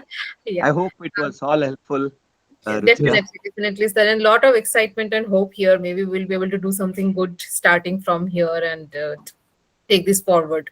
And as I was saying, our ministry is interested. Like 2 years ago, before COVID, talking about telemedicine in a government, setup, it was Oh, unimaginable. yeah, there As you was can so much see, this lethargy. is what an epidemiological failure brings you to, right? You understand how vulnerable you are, and now you want every possible, solution on the table, and everybody is open-minded now because we have Right. got a shock. We did quite a lot of exercises on Zoom platform. We Hmm. engaged a lot of rural workers across the country. Sir, NIRD took a lead in Yes, sir. terms of And actually, spreading. I don't know, I was talking to you the other day, sir, because once a technology enters, it's only a matter of time that it will be adopted. Because I don't think that there is any going back here. Because initially, when we started these online programs and Zoom based and Google Meet based programs, there was a lot of chaos, lot of confusion. I mean, each program needed a separate training for the participants to train them how to use the program. So we will have a main training, and before that we will have a short training to train them to how to use that training. So now over 2 years that whole thing has gone. People know how to use Zoom, people know how to use Google Meet. So I'm sure that the similar kind of advancement can be there in health as well. So as time passes, we'll be able to make people more comfortable with new initiatives. Yes. Absolutely. So, Ruchira, I think you can conclude. Let me quickly check the chat inbox. Yeah, there are no other questions. So let us thank Professor Murthy Gopula for taking his time out, and on behalf of all the participants who are here. Some of them are, in fact, medical officers and health officers in different states. Some of them are working with the communities. So, on behalf of all the participants and National Institute of Rural Development and Panchayati Raj, we really thank you for your time and the presentation, and we hope to work with you in the future as well. Thank you, sir. Look Thank forward you, to sir. it. Thank you very much, Dr. Thank you. Ramesh and Ruchira. Good Thank you, night. sir. Thank you. Thank you. We'll be in touch. We'll be in We'll be touch. in touch. Bye. Thank you, sir. Ruchira ma'am, if you could help me to adding in the WhatsApp and then getting the information, all the things. Yeah, Because I'm definitely. not from this background, totally I'm of different background. So if little by little my interest will come and then I will Yeah, we will try share to all the involve in it. resources, Santosh. We just hang on there. We'll share the resources and you can get updated. Make me interested at least Yeah, in doing all this. Uh, through your guidance, we could do better. right. Let us move on. So, Dr. Gokula's presentation was the last of our technical sessions. And as we had told you yesterday, that we would like to hear from you and take your inputs on this possibility of taking telemedicine to the villages.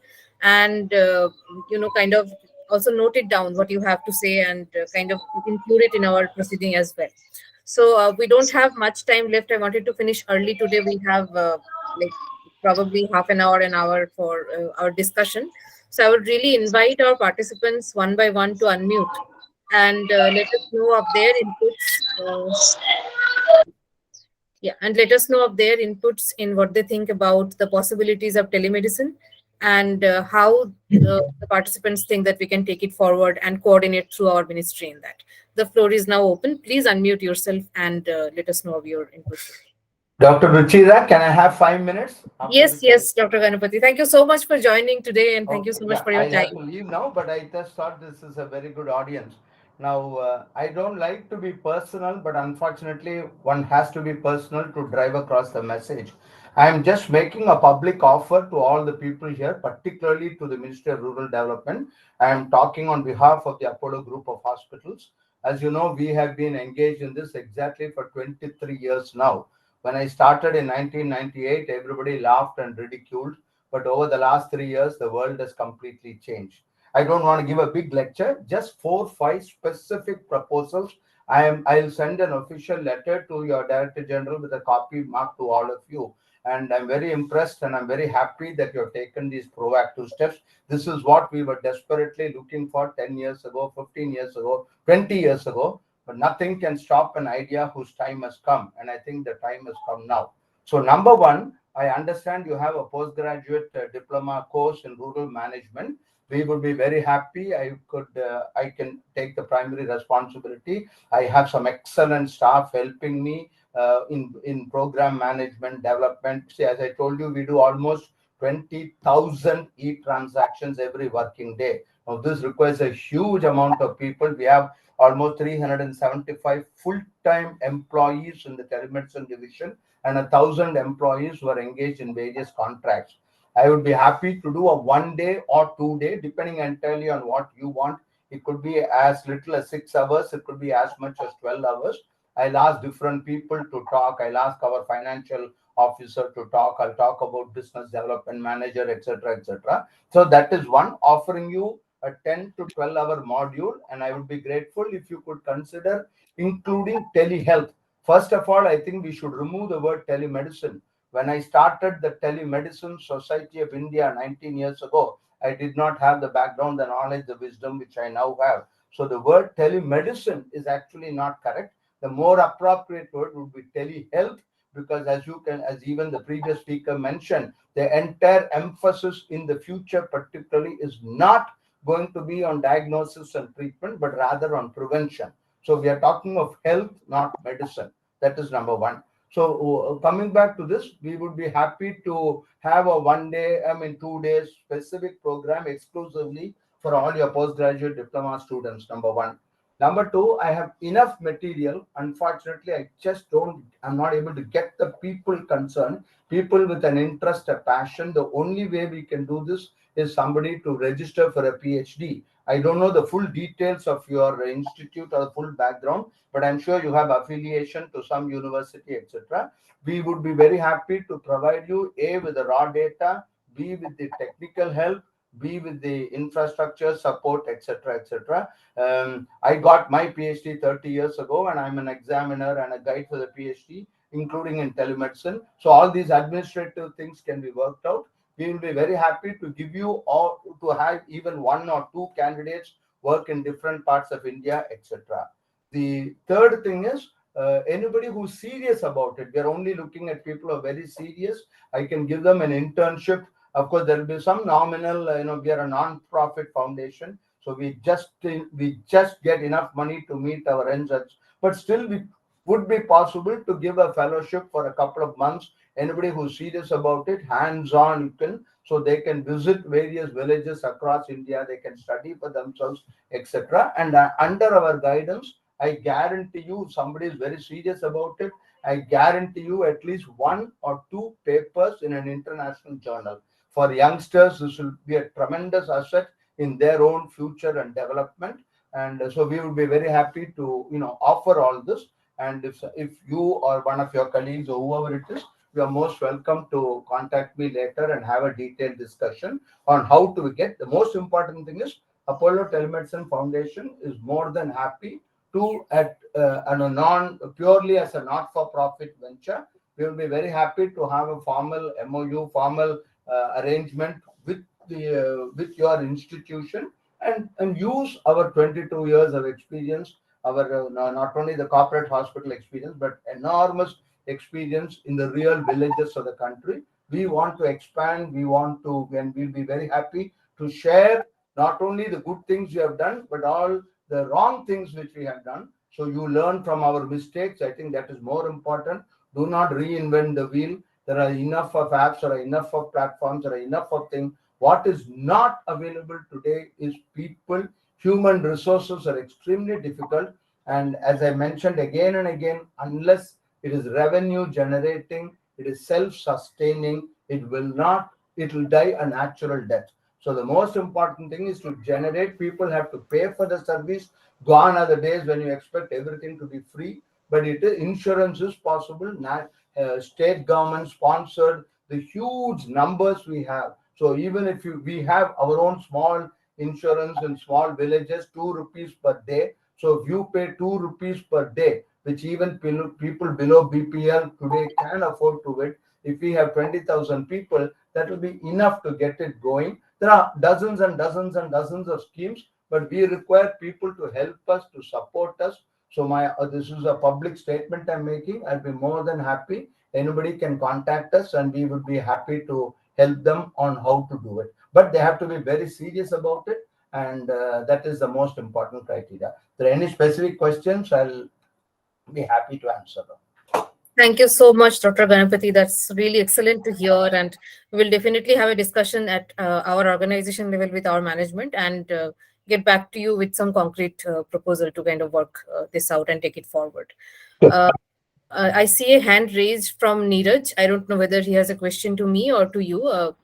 Neeraj Das, can you please? Yeah, I just like to share. I don't have a question. I just like to share my opinion. Previously, you said that if any of the participants has suggestions, Okay. So, is there anything that somebody wants to ask Dr. Ganapati? He also had a session with us yesterday, and we did not have much time to interact yesterday. But if anyone has anything to contribute at this level, or we can move on with the discussion. Very good morning. Ruchira, I would like to say something to, I think, what Dr. Ganapati has offered. I think I'm really happy, sir. I look after the corporate social responsibility initiative along with Ruchira here in NIRD, sir.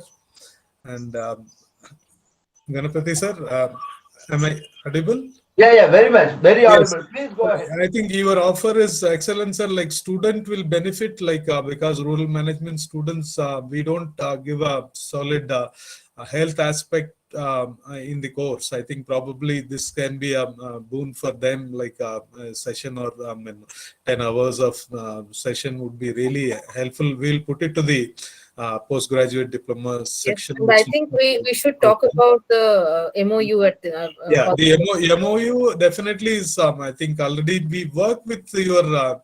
I think under the DDUGK skilling program we have some MOU, and we work with the Apollo. I think I don't know which division looks after that.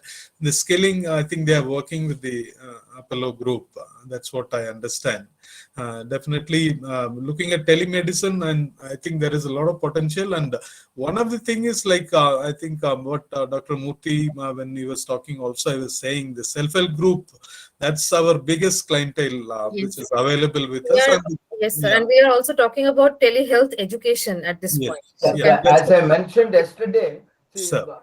we have 2,000 consultants, and I'm hoping I can persuade at least 50 to 100 of them very familiar with different languages. I personally did this for 5 years with MS Swaminathan Research Foundation, but then there's only this much an individual can do. So, if an organization like yours takes a primary responsibility, we will supply you with consultants who can talk with absolute authority in Hindi, Telugu, Marathi, Gujarati, whatever you want. But you need to, we will even take the responsibility of connectivity, contents. See, course content is very important, which I'm confident I can generate. But then the getting the beneficiaries, this is where you would come in. And today with technology, we can do multi-point video conferencing. I can give a talk on recognizing the dangerous headache with 100,000 villagers in 2,000 villages spread across with a single talk, and simultaneous language translation facilities. I mean, there are so many things we can do.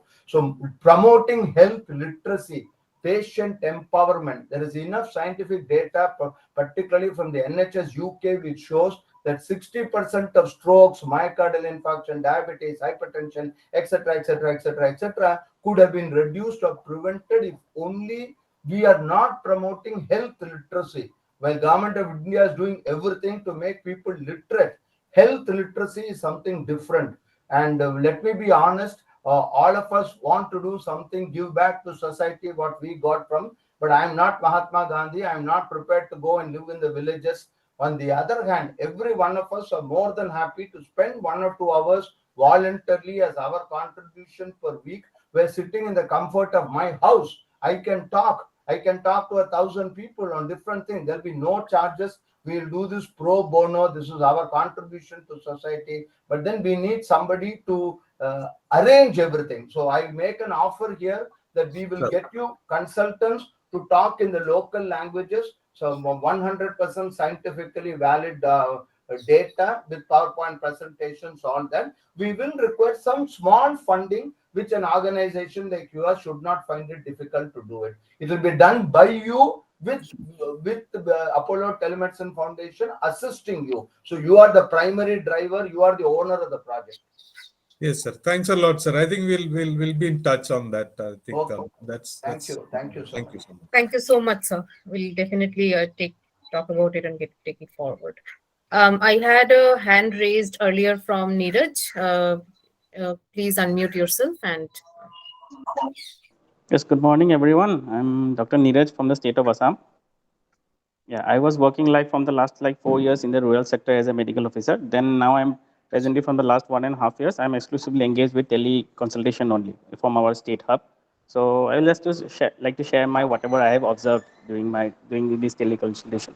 So I think like sir has said, we cannot stress the much about the importance of telecommunication and telemedicine. This is the future, I guess. So we are already doing it in our state. The mediators, like we call them community health officers in our state. So like sir said, one point was discussed. If people are not going to get anything, they will not come. So no matter how much we improve our services, people have to come to avail this, right? So I think to bring people, they have to get something. So like say, suppose I see a teleconsultation case, I give a medication. Suppose the patient comes for referral after doing the test and everything. Suppose he needs further treatment at a tertiary care. If the community health officers are not able to provide them an ambulance or an ambulance or say something else, they won't be able to, they will lose the faith in this process. So I'm trying to say is that if we can involve more of the departments, not only health, then it will be helpful. Say like suppose about one of the dental doctors seeing the teleconsultation cases, he or she observed that fluorosis cases are there, and it means the dental enamel is being damaged. So that area water may need testing. So if we could involve like public works department and other departments, it will be I think very helpful to give the services to people, and people will also be happy that we went to only for a medical consultation, but our village is being our water is being tested, and definitely we can approach this line to get right. our things done. So I think they'll be very happy to if we can indulge other department through it. And health is very important because people, the maximum number of people exposure with a government department is through health only, I think. Because people only have some work, they will go to some other department. But for health, we are in maximum exposure with the common people.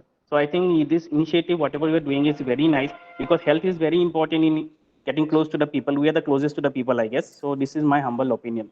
Means I mean to say that if we can involve much more department, it will be very helpful to overall uplift the conditions of the rural people. This is my opinion. Thank you so much, Dr. Neeraj. That's actually very interesting because when we prepare the policy brief, a section of Right. it we will also dedicate to these interdepartmental and interministry Right. coordination.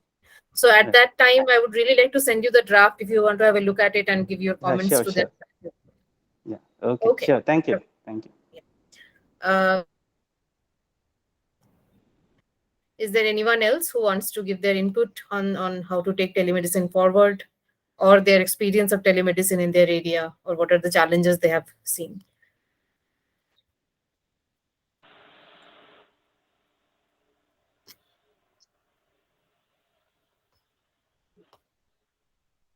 Hello. Yeah, Santosh. Yeah, Ruchira ma'am, one question was coming. Basically, I am working as a political consultant in IPAC these days. And hello, Yes, you're audible. are you getting my voice? Yes, you're audible. Please. Okay, okay. So, and further, so as far as the interest is concerned, I am interested in doing all this, working with all this. So, the requirement for if higher education is needed, I have already done B.Ed and what other things that I could do. Basically, this is workshop, and I want to get answers to all those questions so that I may do in a future way. I did not. I was not very clear about the question that you asked. You want? What are you exactly asking? I'm exactly asking if the institute is offering some PhD at Ganpati sir is saying. NIRDPR has a rural management course, postgraduate diploma in rural management. In fact, I think the faculty of postgraduate courses is here with us. Let me just see. Dr. Sucharita, are you here? Can you hear us? Am I audible?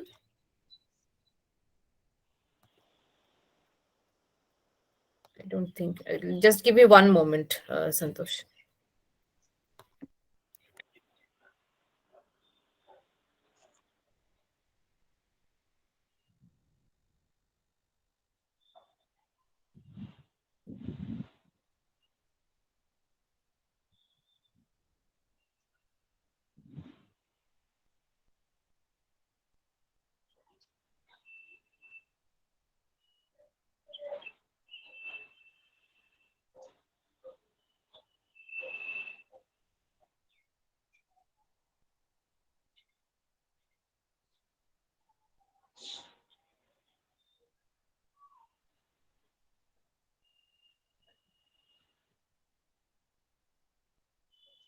Yeah, Santosh, the faculty in charge of the postgraduate center is here. She'll join in a couple of minutes and maybe you can ask your question then. She'll be better qualified to Uh, answer your query uh, on. Yeah, Dr. Dr. Ruchira, Sucharita, please. I'm here. So let me know what.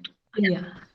So Santosh was asking What is what are the? the what are the kind of postgraduate courses that you have that he can take up. So he's PhD a courses. civil engineer, but Yeah. So he if wants to work with the community in yeah. rural. So Santosh is here with us. Yes, ma'am. Yes, Yeah. yes.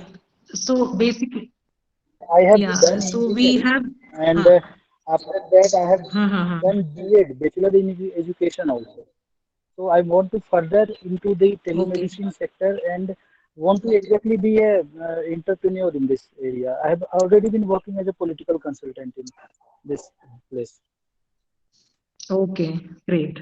With regards to If the there is any courses that regular are or run, we have a Center for Postgraduate Studies and Distance. Can you hear me, Santosh? yeah, I'm Am I audible. audible? Yes, ma'am. Yeah, Yes. so this is a Center for Postgraduate Studies and Distance Education. You can check our website. Okay. Now there are Say, ma'am, two say regular that. courses that we run here. Sorry, Yes. Yes, yes, yes, yes. Santosh, can you hear me? Hello. Yes, ma'am. Sucharita, Yes, you are ma'am. audible. Hello. Let me mute Santosh because I think there is background noise from his side. I think so. Yeah, there is some disturbance there. So, can I speak now? Yes, please. Shall I speak now? Yes, you're Yes, Yeah, audible. yes, so ma'am. it is like this. In NIR, yeah, in NIRD, there is a Center for Postgraduate Studies and Distance Education. We run 2 regular courses and 4 courses through distance mode. So you can check on the website also. The brochure, the entire, detailed course content and everything is there. So the 2 regular courses, that is for the batch wise we take like about 60 students per batch. So that is all AICT approved, and we also have 4 distance education courses, which is also AICT approved, which is like for 18 months course they are. So we have our regional centers at 4 different places, and all examinations and all they do happen there. But due to COVID, now we having all examinations and contact classes at NIRD Hyderabad. So these 4 courses, one is on PG Diploma in Sustainable Rural Development, PG Diploma in Tribal Development Management. We have another course on PG Diploma in Geospatial Technology, and one more course on Panchayati Raj and Rural Governance. That is in association with University of Hyderabad. And the 2 regular programs that we have, it is on postgraduate diploma in rural development management, 1 year course as well as a 2 years course with more specialization subjects and all. So that is all. All right. Okay, ma'am. Yes, ma'am. If you have any more In questions, please terms of let me know on telemedicine, there this. is no, in terms of Yeah, telemedicine, Santosh, there just is one no. moment. Before we come back to you, there is another hand raised. Let us give chance to other people as well. Uh, yeah, I see Rushikesh, you have raised your hand. Can you please unmute and Yes, ma'am. I'm a rehabilitation professional. I have questions to Dr. Ganapati. Dr. Ganapati has been giving several offers in through Apollo Telehealth Foundation. Does that apply in the area of tele-rehabilitation also? Because I'm a postgraduate. I apologize. I think Dr. Ganapati is not here in the meeting anymore. He had to leave. But what I'll do is that I'll connect you with him. I'll share the contact now details of all our resource persons, Thank so you. that any of you have any individual question or any initiative that you want to bring to their notice. All of them are highly passionate people who want to work in the community. So if you want to take it forward, you can independently reach out. Sure, sure. Thank you very much. Actually, I'm a disability rehabilitation professional in the area of early identification of children with developmental delay. Hmm. With the same passion, I've done my PG and in physiotherapy, and my thesis topic was tele-rehabilitation.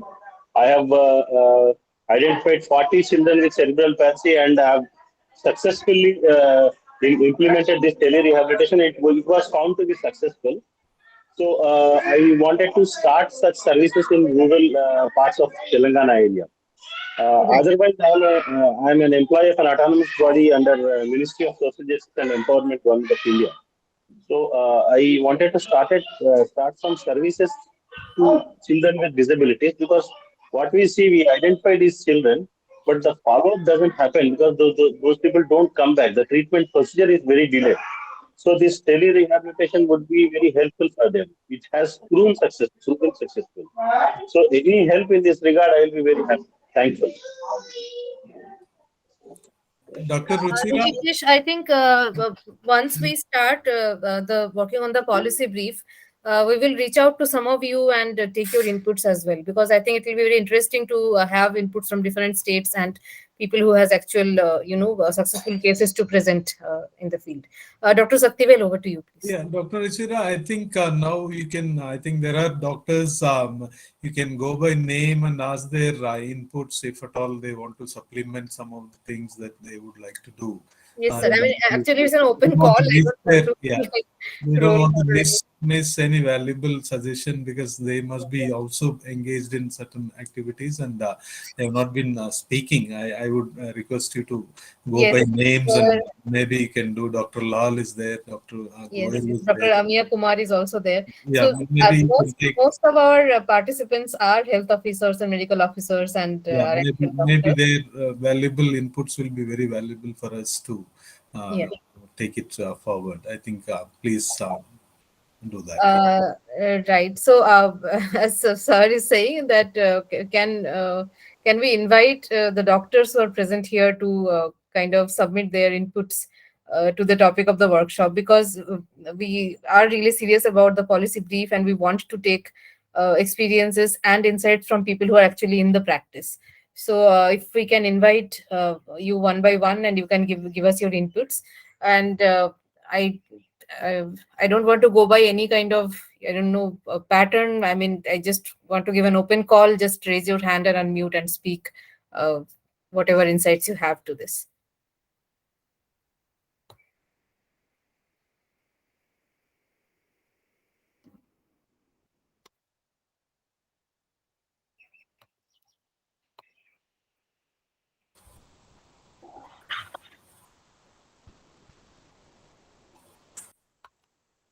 By I hope name I'm would be audible to. better, Ruchira. I think.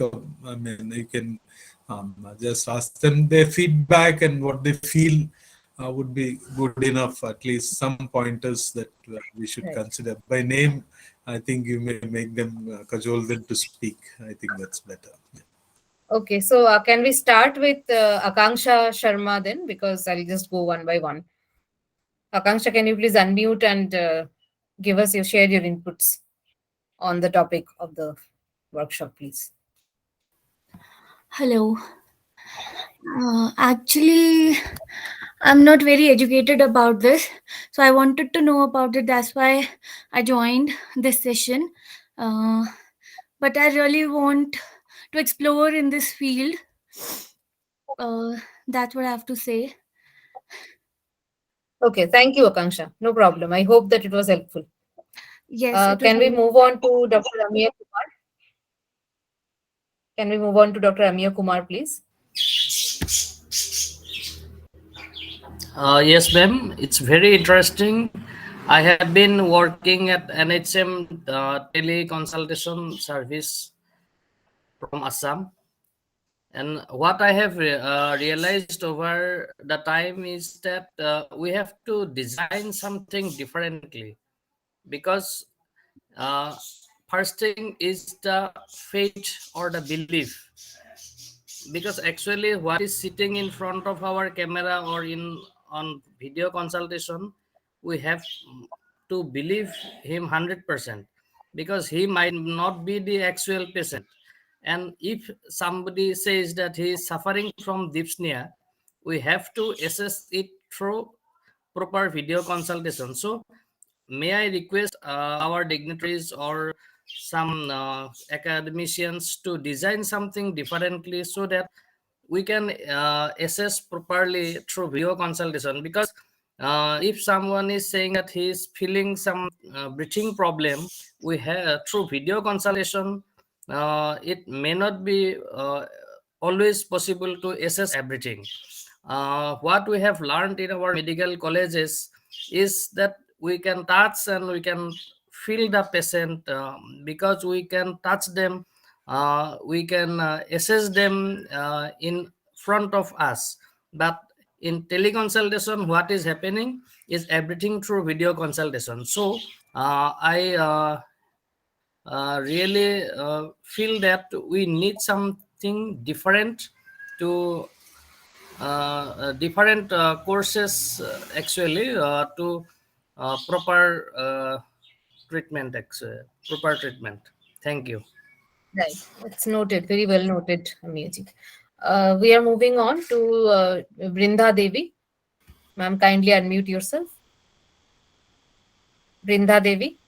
Yeah. Good morning. Myself, Dr. Brinda. I work in Apollo Telemedicine Department, in Ganapati Sir's team. What thought I have to share is in telemedicine, like I have worked here for 2 years. What I feel is making the patients to come for a follow up is very difficult, especially in a telemedicine platform. So counseling plays a very significant role, so that in even in some of the rural part of the country, still there is a thought that physical doctor will heal, but now there is a change in that. So proper counseling by the paramedics or whatever front line worker we are educating them. We also ensure that we are creating that trust in the first visit. So this is one of the input which I have to give. So the session was very useful. Thank you everyone for that. Thank you so much, Dr. Vrinda. Let us move on. Next, can we have Shri Dharmendra Kumar? Dharmendra Kumar? I hope I'm audible. Shri Dharmendra Kumar? We can skip. I think he's not responding. Yeah. Next, can we have Dr. P. Lal? Dr. Lal, am I audible?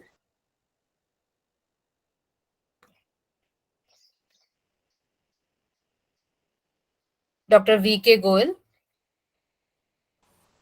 Good morning. Good morning.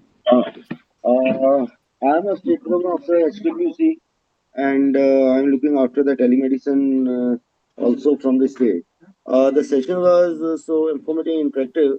I just would like to add in that, yesterday also we told that in Himachal there is the constraints of the network connectivity is very there, and if we opt for the suppose VSAT or ISRO, it cost a lot, up about 1 to 2 lakhs. It costs for one center, so it cannot be feasible for placing on the 2,000, or you can say in the hundreds of centers. So financially, it has some constraints also. So I would say that there should be some mechanism to be developed at the level of the government of India for pan India, that they can provide some provider and the reasonable rates and with the good connectivity, so that telemedicine services can be provided in better. And secondly, when we are giving the telemedicine services, it is just a consultation. But if the doctor prescribe any investigations or the you can say the medicine, the person has to go out to get those tests to be done, or to take the medicines. So there may be some mechanism that through the either from the Indian postal or through that the person can get the medicine also at their home. Those who are taking the telemedicine. Right. Thank you, Dr. Goel. Next, can we have Dr. Vidya Chandramohan?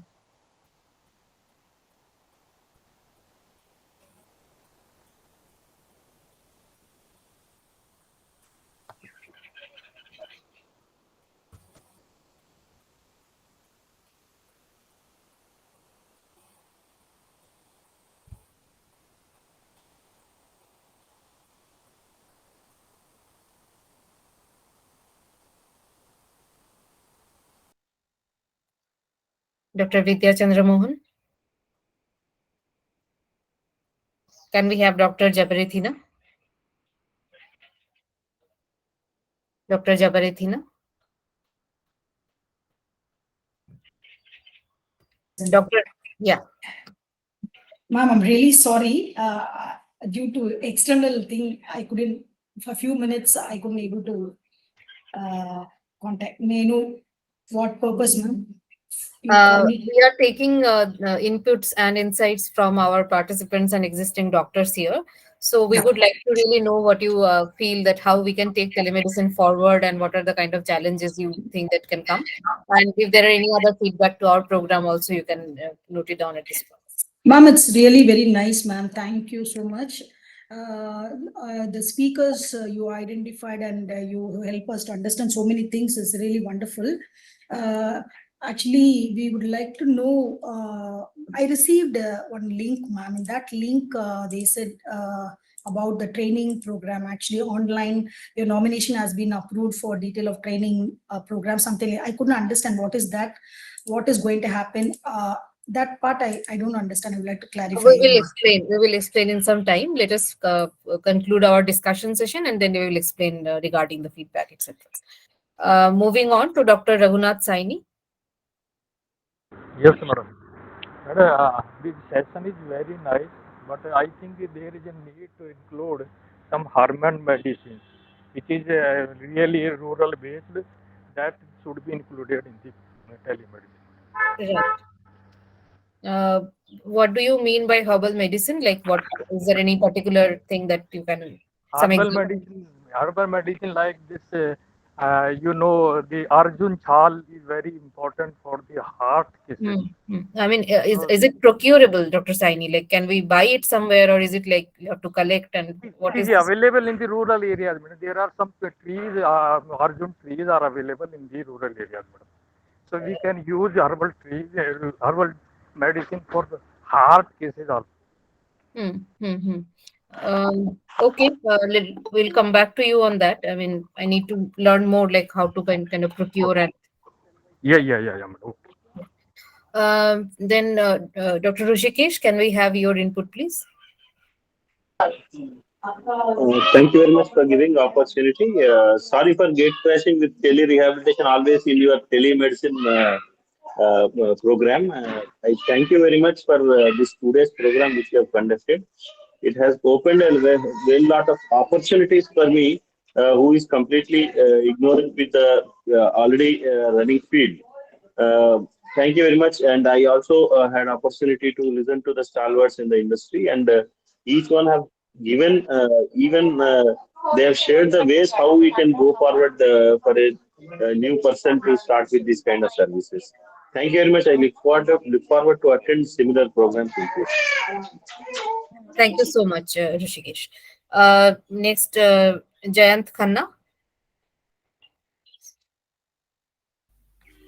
Yeah, hi. Good afternoon to everyone. Good morning to everyone. Yeah, ma'am. Actually, I'm a field of e-governance person. I'm working with the state government, Himachal Pradesh. I'm an IT specialist over here, and how I can like I was just analyzing the same, that how I can contribute to the same at the rural level, and what as a IT expert I can contribute in the field of telemedicine. As recently, the some of the telemedicine centers uh, inaugurated in Himachal also. So the working and the how the equipment work and how the process goes through.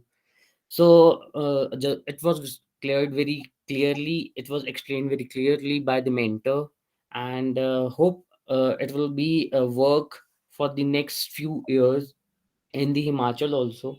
But some of the point also taken by the Mr. Goel, that the connectivity and the internet is the crunch in the Himalayan state. So there should be some kind of monetary help by the government Right. for the all of the for the overall this all states of the India. Right. No, there were some mentions about Starlink and similar, local network that can be provided. Let us explore a little more about this, because I don't think we have the technical capability to comment on that at the moment. But I'll just Yeah. explore a little more before writing something on this. Yes, Uh, ma'am. Thank you, Jen. Thank you for pointing it Yeah, out. sure. Uh, let's move on to Suvarna Raju next. Leila Suvarna Raju.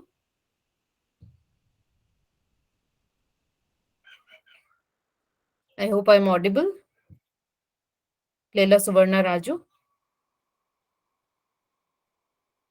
How about Minda Shalini?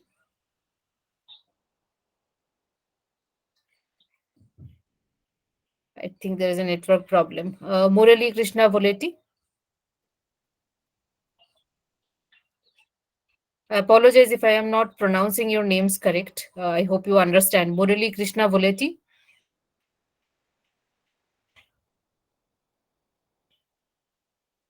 Naveen Kamble. Thank you, Dr. Ruchira, and good morning, everyone. And I thank NIPDR for organizing this workshop. It was today workshop. It was very insightful. I'm Dr. Naveen Kamble, working as a consultant at NHSRC, New Delhi. I have one of the challenges that I have seen, and I just want to showcase them. Like before working in NHSRC, I was working in Madhya Pradesh for a development partner. So there we have this hub and spoke model. In Madhya Pradesh, there are many spokes, but very few hubs, very few specialists sitting at the hub. So what challenges we faced there was like there were many calls getting from the spoke, but there were because of the limited HR or limited specialists sitting at the hub, most of the calls were like busy. Were getting busy because many spoke used to call at the same time, and it is very difficult for the specialist sitting at the hub to answer those call at the same time. So we need to work for what should be done at this for this situation. This is the challenge that I want to showcase. We can discuss on this. Okay, okay. Naveen, if I may ask you, do you have any written material or any publication on this model that you're talking about, hub and spoke? No, Dr. Ruchir, I do not have the written model. It was the state NHM model, which Right. was introduced hub and spoke model. Yeah, Okay, okay. We'll learn more about that. yeah. Thank you. Thank you. Next, can we have Neelam Sen?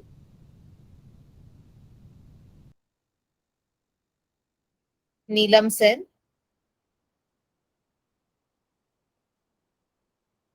Neeraj Das,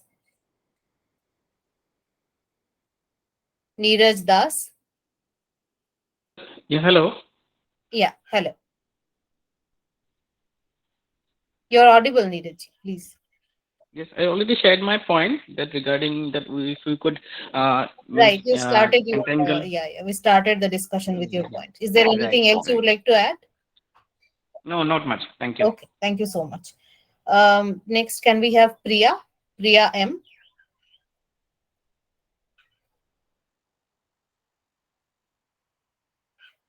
Priyanka Gupta. Priyanka Gupta. Rajiv Das. Can we have Rajiv Das? Very good program, madam. Thank you, Rajiv ji. Can we have your introduction a little bit, and if there is anything you want to add to the discussion? Okay, ma'am. Myself Rajiv Das from Assam. I am Yeah. working with NGO, ma'am. Okay. The name of the NGO is Mission Notice. Hmm. That's all, ma'am. Okay. Thank you so much. Thank you. Thank you, ma'am. Yeah. We have Santosh next. Santosh, anything else you want to add to it? Santosh Poddar.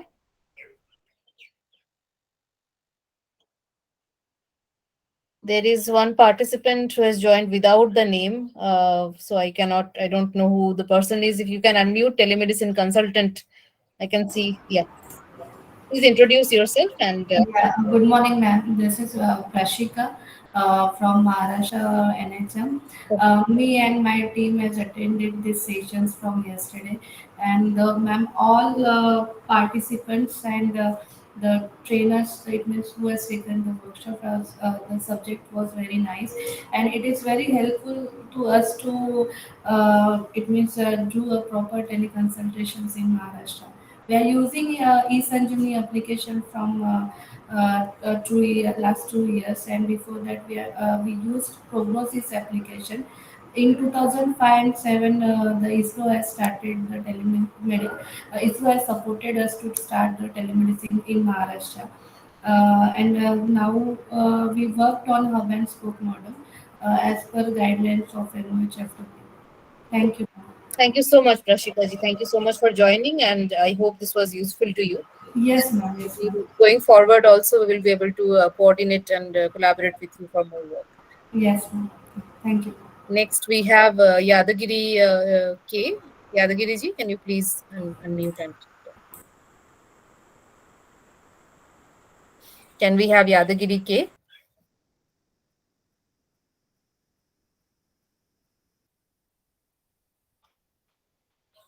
No. Have I missed anyone? Anyone who has not had the chance to talk yet, please unmute.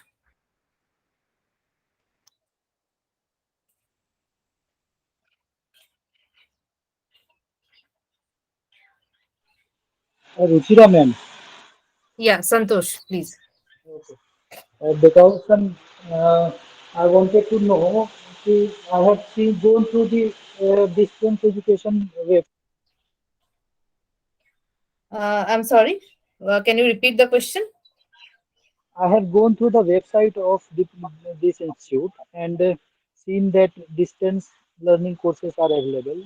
Dates are not near, so by the time Santosh, I'll connect you to the relevant faculty and maybe you can continue the talk there, because let us not use the platform for any other discussion at the moment. I'll connect you to the relevant person. yes, surely, surely. Okay, okay.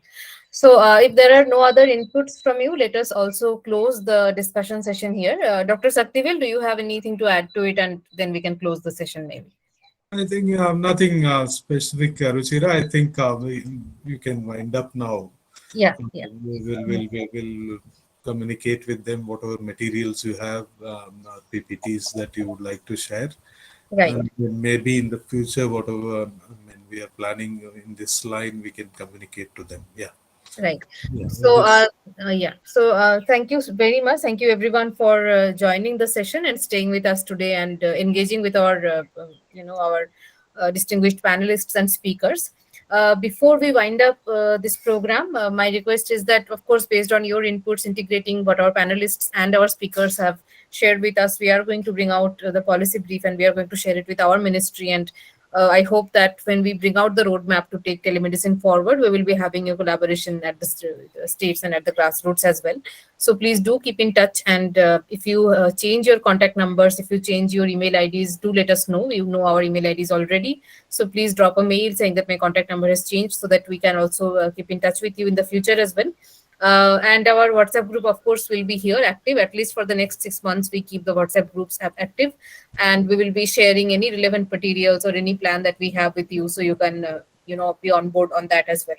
My other request to you is that from since yesterday, I have been requesting that please register yourself at the training management portal, because this is a certificate program. We do provide certificate for completion of the program, and to do that we require certifying your attendance in the training management portal, and accepting your attendance. So I am again going to share the link to join, or link to register yourself at the TMP. If you have already done it, you can ignore it. We have already gotten your nomination, we'll accept it. But I will quickly do one thing. I will show you how to kind of register your feedback, because after we have accepted your attendance and we have certified your attendance, you are going to get a message which will give you kind of an OTP and a password to log in. So I'll just share my window quickly to show you what to do with that OTP and login. So you are going to open this page, which is trainingonline.gov.in. This is, I'm also going to share this link in this chat window, and I'm also going to share the link in the WhatsApp group as well. And in this link, there is something called login as a trainee. So if you log in as a trainee, it will ask for a trainee ID and an OTP. Both of these things will be delivered to you via message in the number that you used for TMP registration. So once you receive that message, use the trainee ID, use the OTP to log in. After you log in, it's basically there are a few links and clicks. Find out the program that you are doing from the drop down window. Once you find out the program that you are doing, it is going to open a feedback form for you. It's pretty simple, 5 point questions, etc. Just give your feedback to the program and submit it and close it. So this is our request, that please don't forget to register your feedback, and definitely do register yourself in the training.gov.in in the TMP portal, because if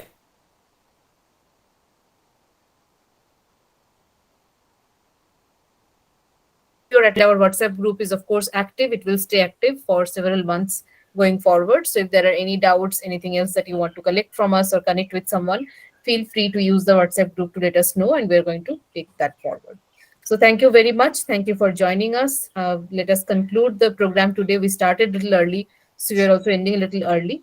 Dr. Saktivel, I would really request you to formally close the program so that we can close it and move on.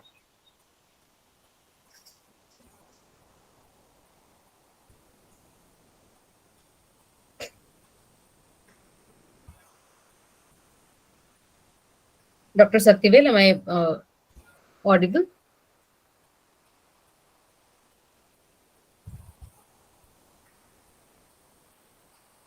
I don't think I'm audible. Anyway, let us close the program, and I hope to have you in the future programs as well. And thank you very much for joining. Thank you. Thank you. Thank you. Thank you. Thank you all, ma'am.